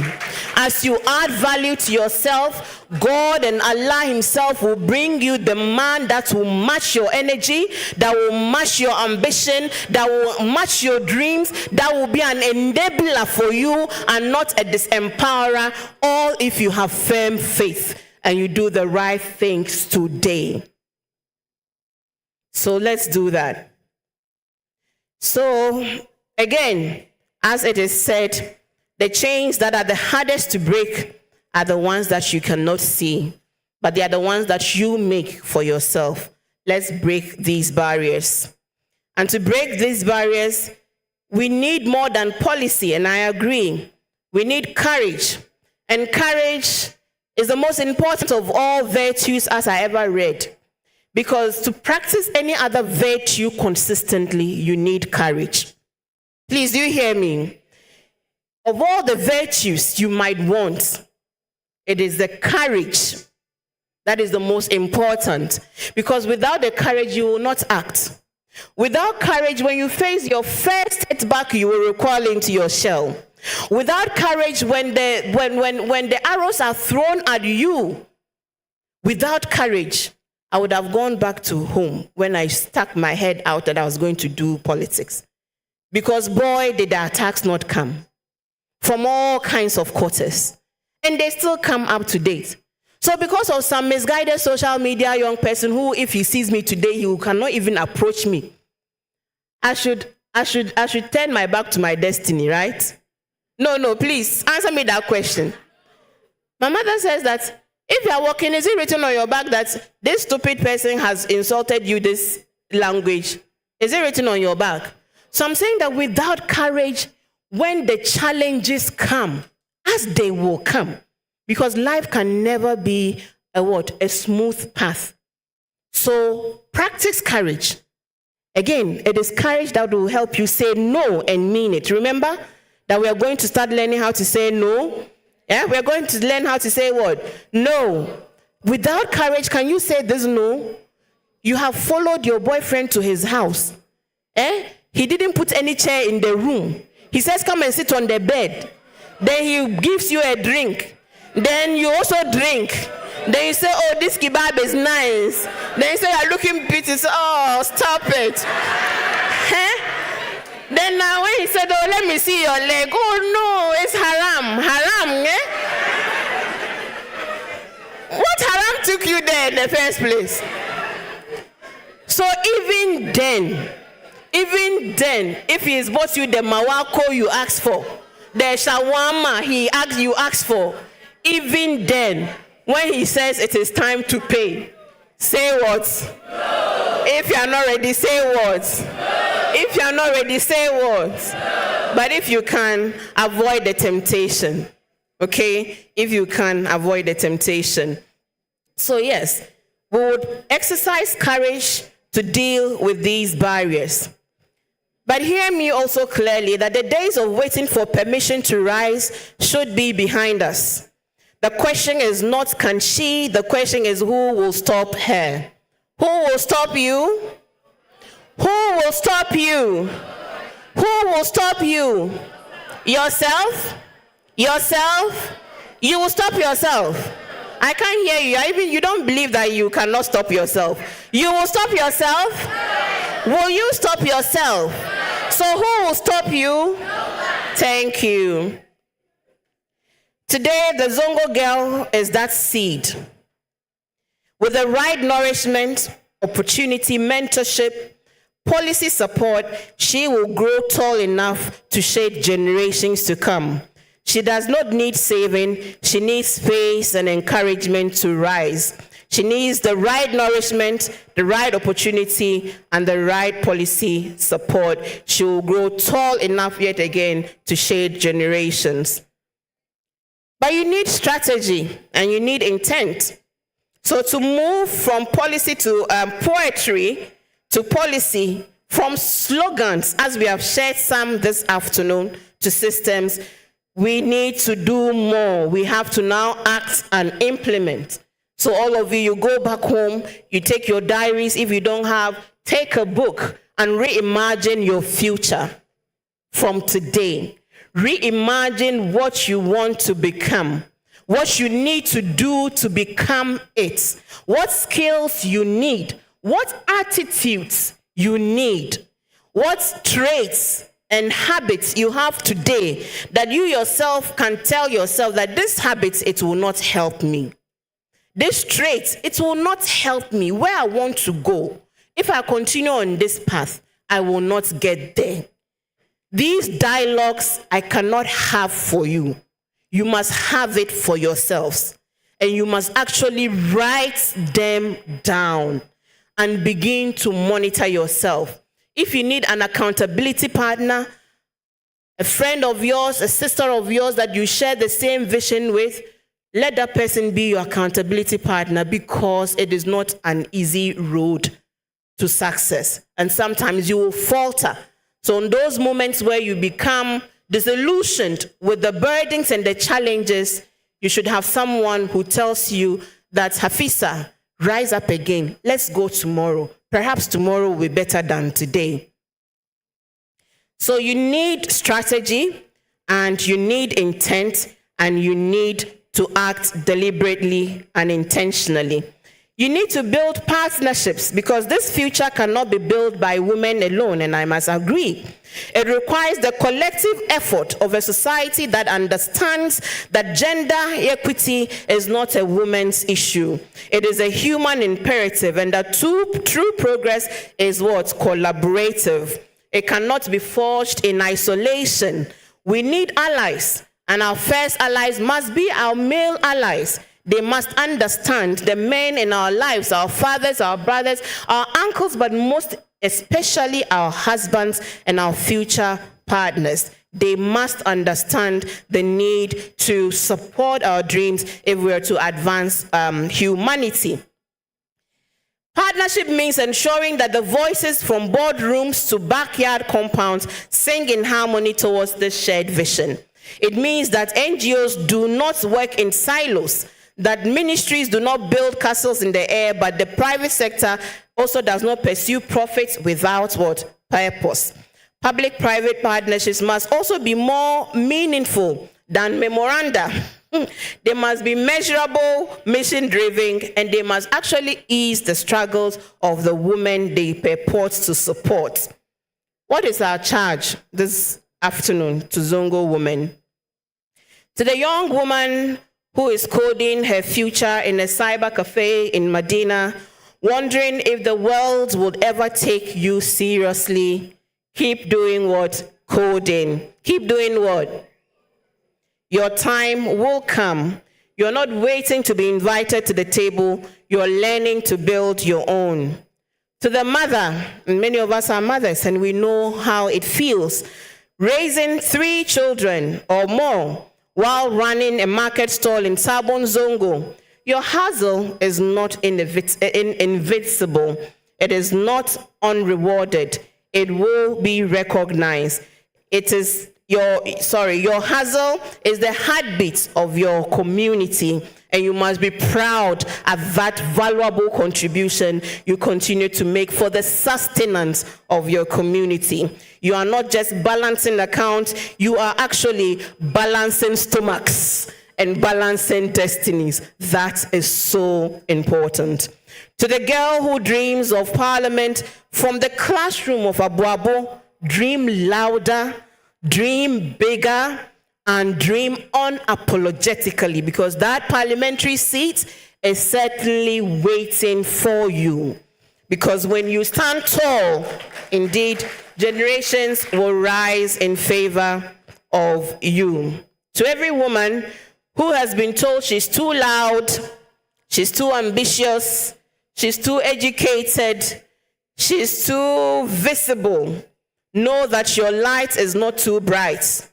In this era and age of darkness, we need more bright lights like yours to usher all of us into a shared common destiny and to break through centuries of darkness. You are not voiceless. You are not powerless. You are not alone. Your pace may differ. Your circumstances may be hard, but your presence is seen. It occupies space, and that space will be meaningful space, and your rise will be inevitable. So, again, own your story. What is your story? What is your image? What voice do you want to echo and to articulate? Do it now. Do it today. Blaze your own path. You're important. You're seen. You are you. You are present. So let's say it again to the Zongo woman. You will rise not by luck, but by legacy, by learning, by leading. Let it be said from this day forward that we did not speak about change at today's Obaasima Zongo dialogue, that it was not just a mere conference. It was a call to conscience, a moment when we balanced our thoughts with conviction and our shared experience with inspiration. Let it be said that when the world doubted, we dared. To even be present here today is a difference. And that we would work through miracles and commitment, courage, and through coalition building. Let it be said that the future is not inherited, that it is envisioned, constructed, and defended, and we will envision it, we will construct it, we will defend it, and we will be agents of that future. So this is our moment, and it is our movement. It is our collective mandate. And I'll end with the African proverb which says that when the roots are deep, there's no reason to fear the wind. Can you repeat that together? When the roots are deep, there is no reason to fear the... When the roots are... There is no reason to... And our roots are deep. Our roots are deep. Our roots are deep. We will not fear the wind. I thank you so much for your kind attention.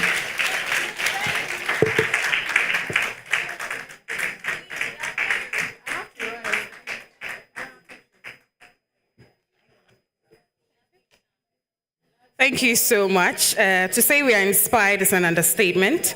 One of the things that struck me the most is the point that talks about action changes things. If you do not action and you just speak, nothing gets done. She has to leave, but I'll make way for us to have a few questions for her to be able to do that. At least 3 questions, is right? No. Okay, 3 questions. Do we have a microphone in the audience?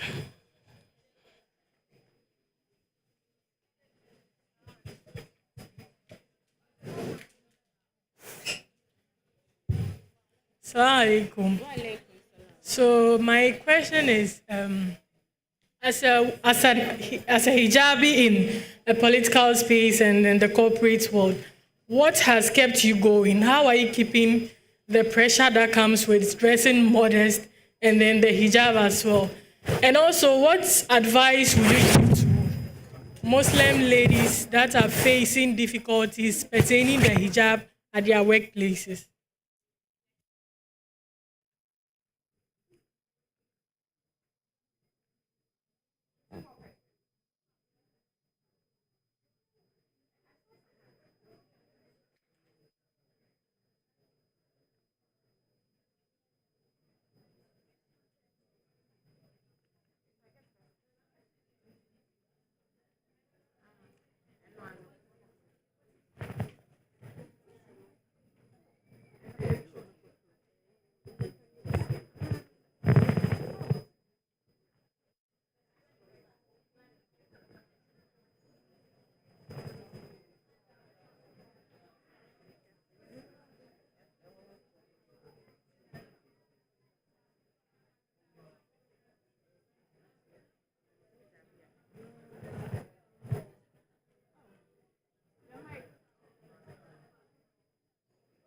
Hello.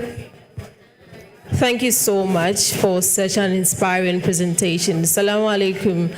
My name is Muhibat, and I would love to know, Madam Shamima, amidst all the challenges that you went through, how did you still manage to come out of your shelf and bloom and blossom into something not belligerent, but magnificent?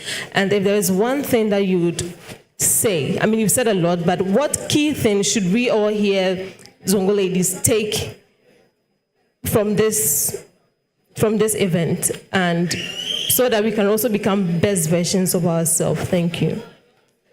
Very well.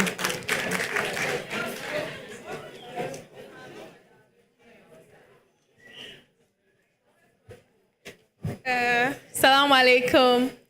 My name is Nasiba, and I'm coming from the University of Ghana.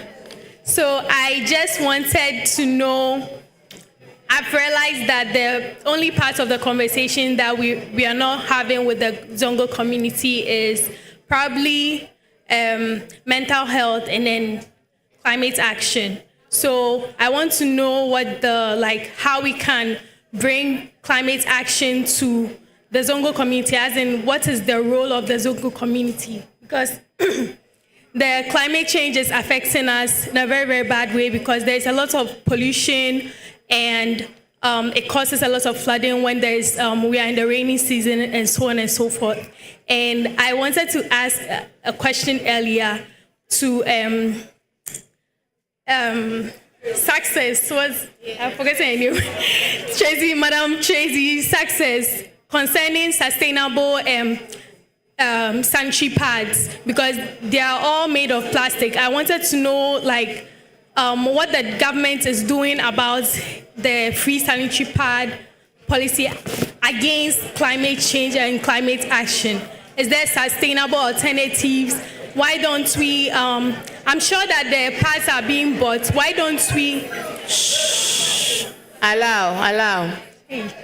Okay, so why don't we also create like factories where they are manufactured in Ghana and like employ women to take charge of the production of sustainable forms of sanitary pads and so on and so forth. I'm just a climate enthusiast, so these are the angles that I wanted to. I think that we missed in this dialogue, and I think it should be talked about. Thank you.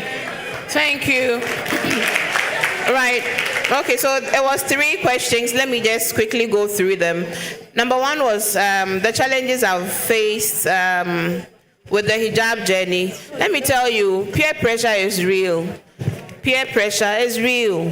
Look, even our mothers are suffering peer pressure, I'm telling you. So if you're a young lady and you're feeling pressured to look like the dominant image that the media presents to us, know that it's a real challenge, okay? It's a real challenge. But whereas you are not expected to do everything that you see, it's the same way you must decide what is important to you. And I always tell young people that it's a journey, that hijab journey is a journey. I remember my mother used to be very insistent, and it also happens because, when you go to Christian schools, you want to belong, especially in your teenage years. I went through Christian schools the whole of my life, so I was the only Muslim in many classes that I sat through. So you will never even listen to your mother if she says that even put a scarf on your head and go to school. I would never do it. From Morning Star to Holy Child, So it was the university that I was discovering myself, and then I look nice in scarves, so sometimes I bring it to school and everything. So it was a journey for me. So it's okay if it's a journey for many of you. You just need to know why you want to do it and if there are any positives. And I'm telling you today that my hijab has brought me untold blessings. And I always tell Allah that no matter the pressure that comes, always make it easy for me to be able to present myself in a way that will be, that will make you happy with me, and that will make you continue to bless me the way that you have blessed me. So it's not an easy journey for everyone. Those of you who have started from early, I would encourage you to continue to do it, because if you answer the identity question, that is like half of your challenge in life solved. Because you see, this brain is so very active. It's like rich people. Rich people, they don't worry about wardrobe.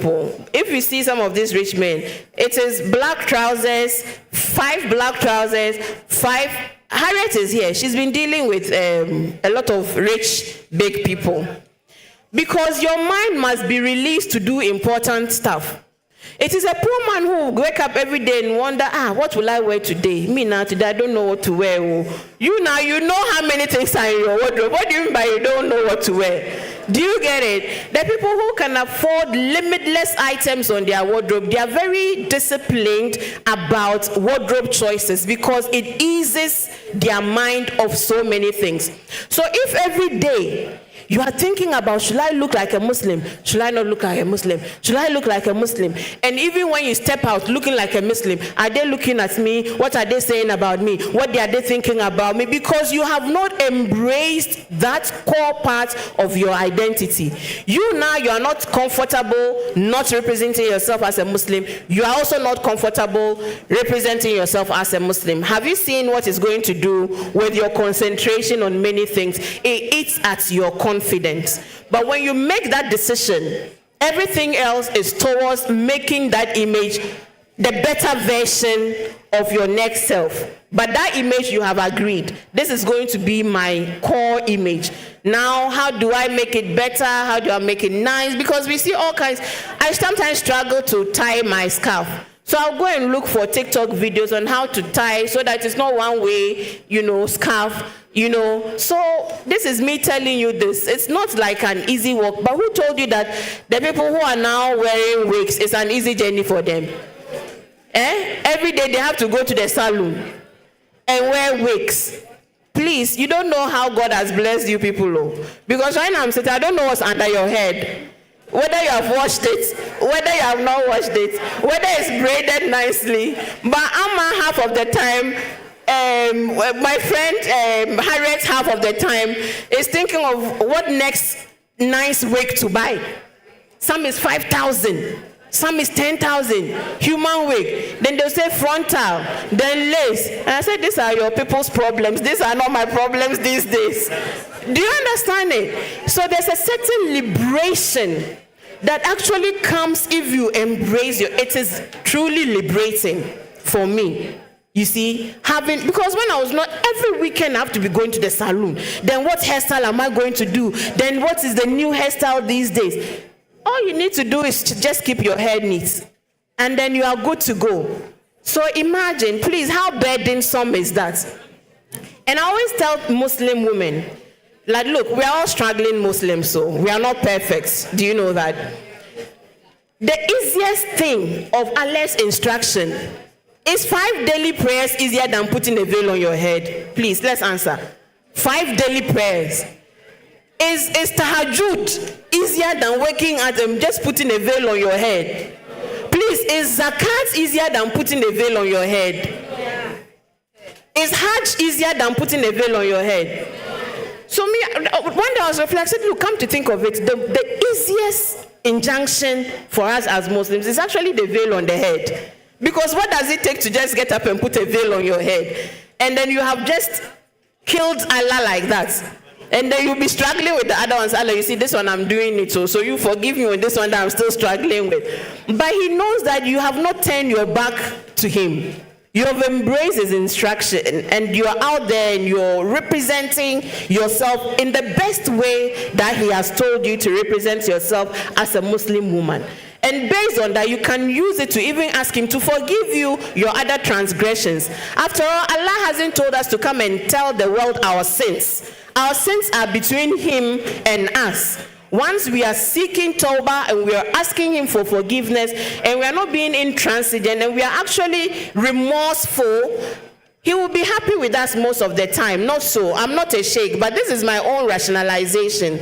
Those of you who are still struggling at the workspaces, you must assert yourself. You must assert yourself and come with as you are comfortable with. And there are avenues for redress within your work organization. Labor Commission, take it up. Like I said, it is not an easy journey. Sometimes you must contest the space to assert your rights. Because even if it's a privilege, people will not just grant you that privilege. And you must come, especially when you're starting a new environment, come in the image you want to be seen from day one. Because sometimes when we are coming into new environments, we feel a burden to look like a certain image. And then when they see you like that, and the day you come with a veil, say, hey, now so shall they be. Do you get me? So please, at least the first day of any new environment, come as your optimal self, the one you would want to be largely known for. Some days I'll still wear just a scarf without the veil. I will not wear it all the time. But in spaces that I know that the image of a Muslim woman is underrepresented, it is my duty to represent that image, even if I am the only one who will represent that image. If I'm with you, my sisters, I could have come here with my, in the Zongo communities, we just wear the scarves, we put the veil. If I'm with you as my sisters, I can easily feel okay to come with you in another form other than a fully veiled. But in those communities that you know, spaces you know, that you are likely going to be the minority, it is a duty to be the picture that will show diversity in that room. And when people begin to see more, so, oh, Muslim, because people will not just see everybody in scarf and say whether they are Muslim women here. So if they don't see you and they are doing opening, it is small, but it's important. Opening prayer, Christian prayer, closing prayer, Christian priest, because they've not seen any Muslim in the room to even be pricked. I told you some of the biases, they are unconscious, it's not deliberate. But they've not seen, but Hajia, then they'll call you, Hajia, then come and give us a Muslim closing prayer. Please, do you see how these things are important? Because if you look like everybody else, and nowadays, people from other faiths, they wear turbans, they wear gele. So gele is no longer a differentiating, factor anymore. So if we want to be in inclusive spaces, come in your diversity. That will really show the inclusiveness of that space. So assert your rights. My key takeaway for you is that, as I keep saying, if you don't act, nothing changes. So really, it is everything I've done in my life, I've taken the first step. You must take the first step. Action is the only thing that will take you closer to your goal, and, cooperating with each other and partnering with each other. That's what I'll leave you with. But act. Act to change the course of your life for the better and be guided by the principles of your faith. We all need an anchor. We cannot all be the same. The Christians have a song, will your anchor hold in the storms of life? What is your anchor? Because when everything else is going wrong, you need something to fall back on. For many of us as Muslims, it's our faith. For Christians, it is their God. They will go on their knees, they will pray. So if you say that yours is Islam, then you cannot turn your back on it. Please, do you get what I mean? So your faith is the core part of your identity, and you must not be apologetic about it, because other people can embrace it and then use it as, as an anchor to help them out. Why can't you do the same? The issue about environment and climate, you're a Muslim, you've identified a problem, take action. You see, when Amma is here, when I was at home, and I said, there were challenges women in media faced. However difficult it was, I went to set up Alliance for Women in Media. It is still there. Amma perhaps got up one day and had an idea to set up an Obaasima conference. Look at where we are. Do you think she had all the I's dotted and the T's crossed before she started? Harriet sitting by her, she's a media woman. She decided she was going to create a niche for herself as a diplomatic liaison, and so she went ahead and created her own diplomatic affairs TV. You cannot speak to anyone about diplomacy in Ghana without her being on that list. She created that opportunity for herself. This radio that I started, I walked myself to Radio Universe when I was in level 100. Nobody took me there. I just appeared at a program like you have appeared. And we had Elijah Abubakar today who came to speak to us about an opportunity to join the campus radio station as a volunteer. Do you know one of the reasons why I went? I said, this man is a Muslim man. If he's running a radio station, maybe if I go, he will also consider me as a young. That actually is one of the reasons why I walked myself to Radio Universe. And it has changed the course of my life. Was not part of my course.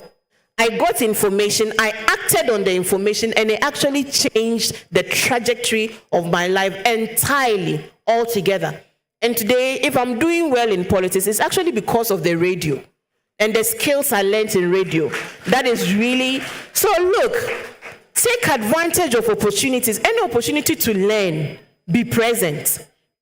And when you are present, listen. And when you listen, take one or two things that resonate with you and act on them. Those things might just be the foundation to your takeoff. That's the only thing I can add to you. So you too, create a platform of young Zongo women for climate change adaptation and mitigation. And you will be on your way to the United Nations in the next 10 years.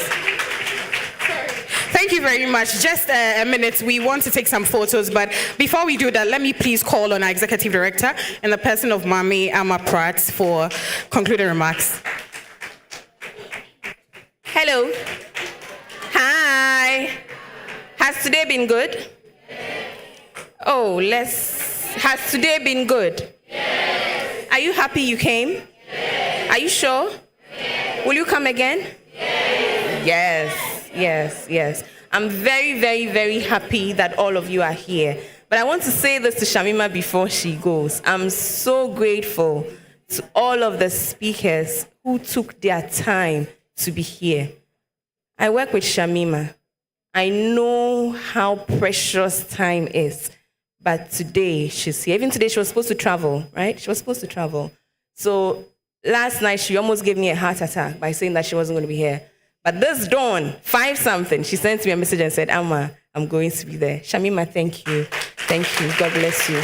And I'm saying thank you to Shamima, not just for today, but for every other time that I have called on her and she has said yes. Obaasima, we've been doing this for 6-7 years, and consistently I have called on Shamima, and consistently Shamima has said yes to me. So Shamima, thank you. And I can promise you that I won't stop calling on you.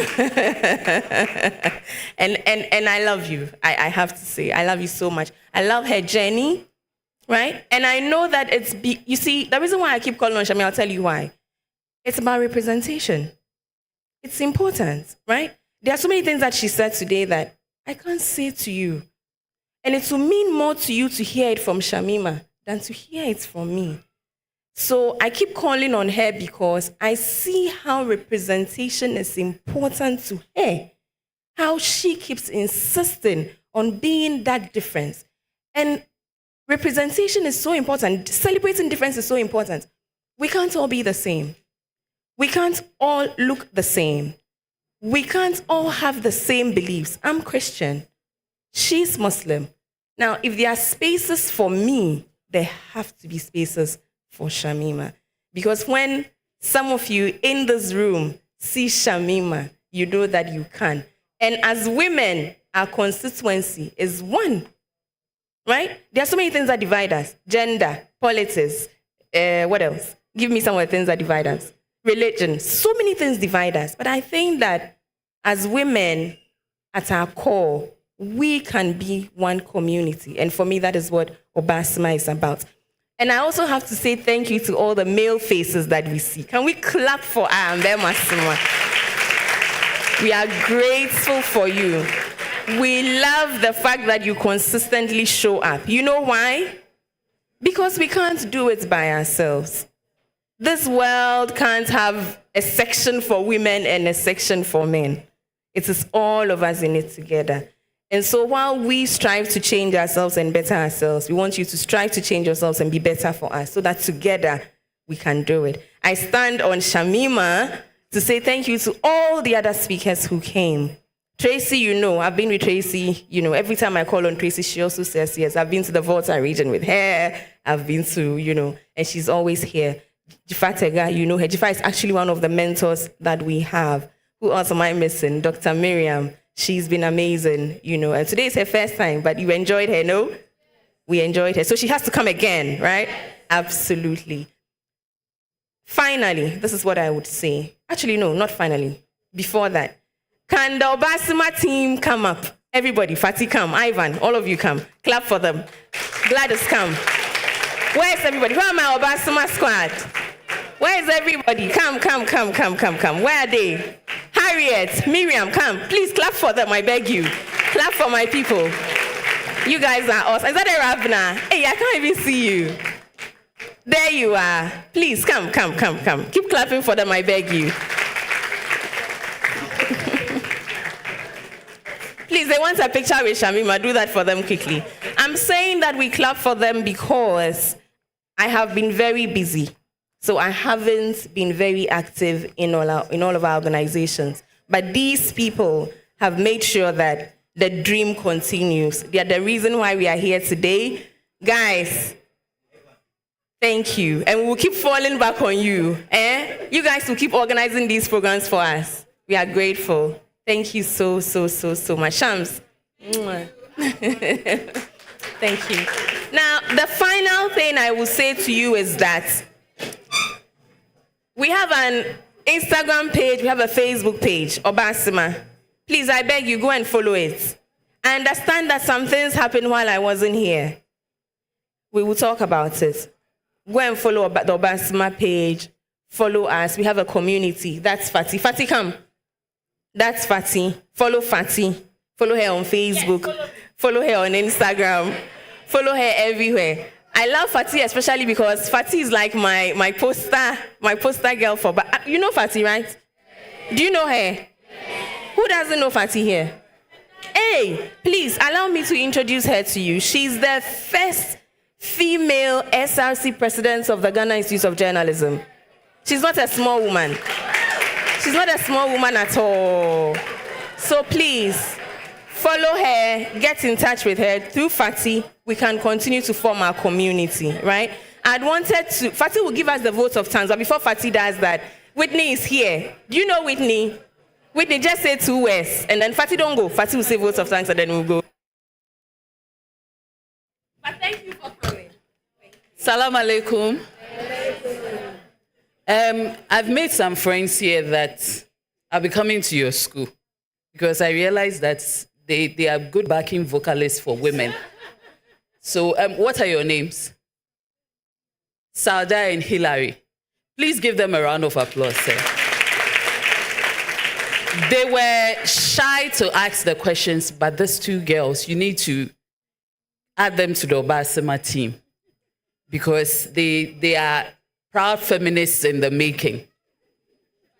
And I need you to give a huge round of applause for yourself. This is not for me, it's for yourselves. So if you don't clap loudly, means you don't like yourself. Yes, you like yourself that much, eh? The little I just want to tell, especially, I'm a mother of boys, but I'll be biased towards my girls. Because I realized that for a lot of you, your questions were to the pressure, keeping up appearance, and all that. I want in this room for us to sow the first seed that the next female vice president will come from this room, or president even. Do we believe in that? Do we believe in that? So we are going to work on that, right? And in doing that, please, let's not fall for the pressure. Yesterday, you heard that one chairman was picked up. It's all set, you know. Set in kwa. Your best friend now are the mentors you're being given and the advices you're being given. Listen, your biggest competitor is yourself. I was telling Auntie that I think that Obaasima now needs to let every older woman here adopt one person before leaving. And they can walk the path with you for things you do not understand.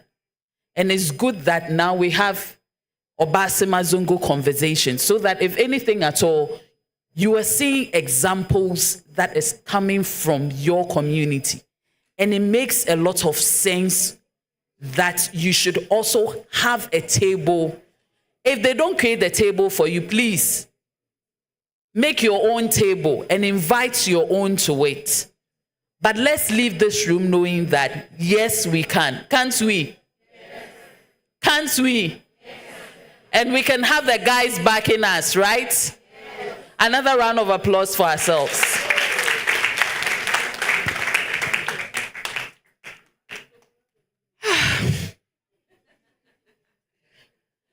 It's always so difficult if you are to talk after great minds, because what do you say? There's a lot I want to say, but I know if I start, all of you beat me. Especially the way Accra High is looking at me. Please, I'm releasing you. Please, I'm releasing you. And then Kateko as well.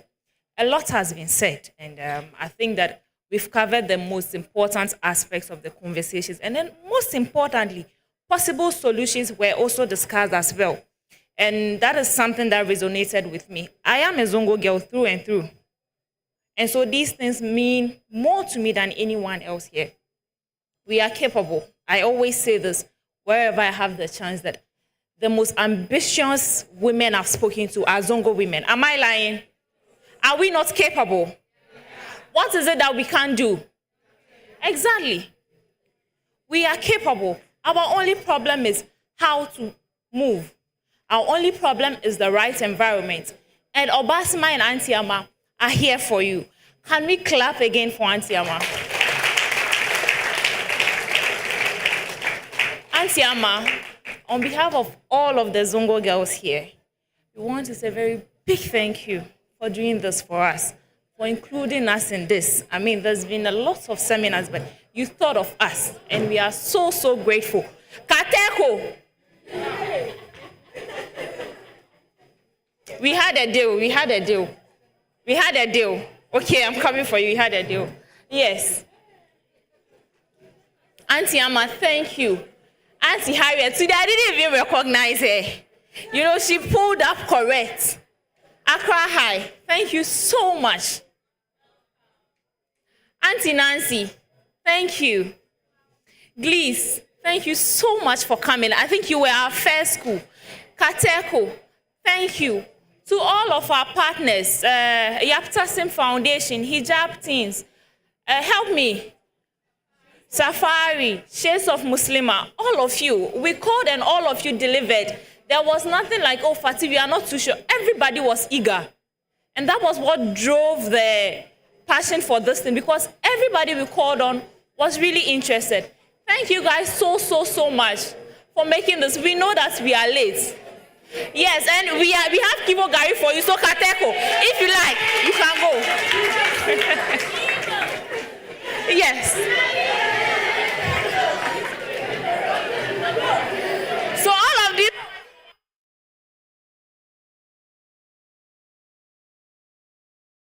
I go. Do you guys want the Kivo or not? Then keep quiet. Okay, so before I leave, I want to there's too much noise in the room.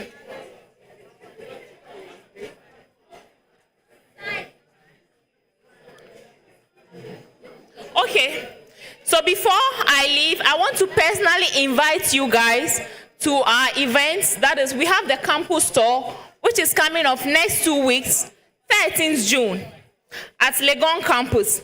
After that, we have the market storm. I know you people will say you are not market women, but our mothers are. Our mothers are proud market women, and we are proud children of market women.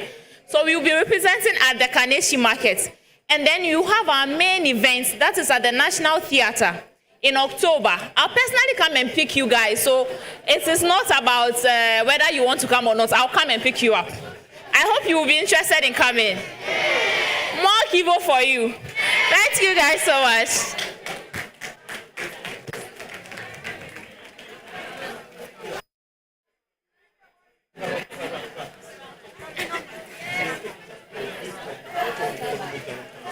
Okay, you girls, do you want to take pictures? Okay, Glees, let's start with Glees. Please come. Your number.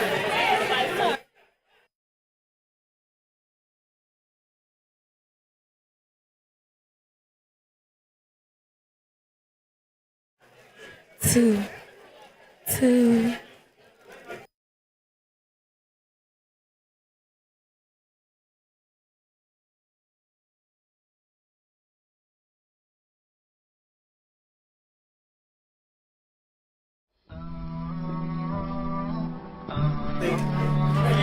Glees. Let's have Glees here, please. Please, let's be fast. Unique Right. every day.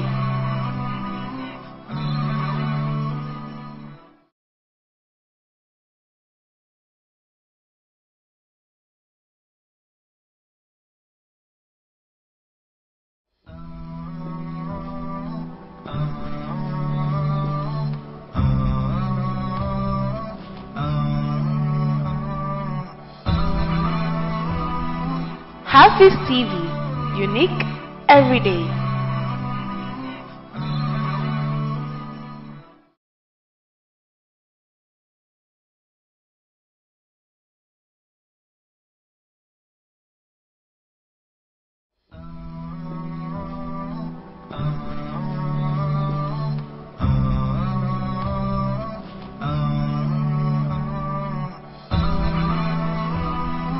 HAFIZ TV, unique every day.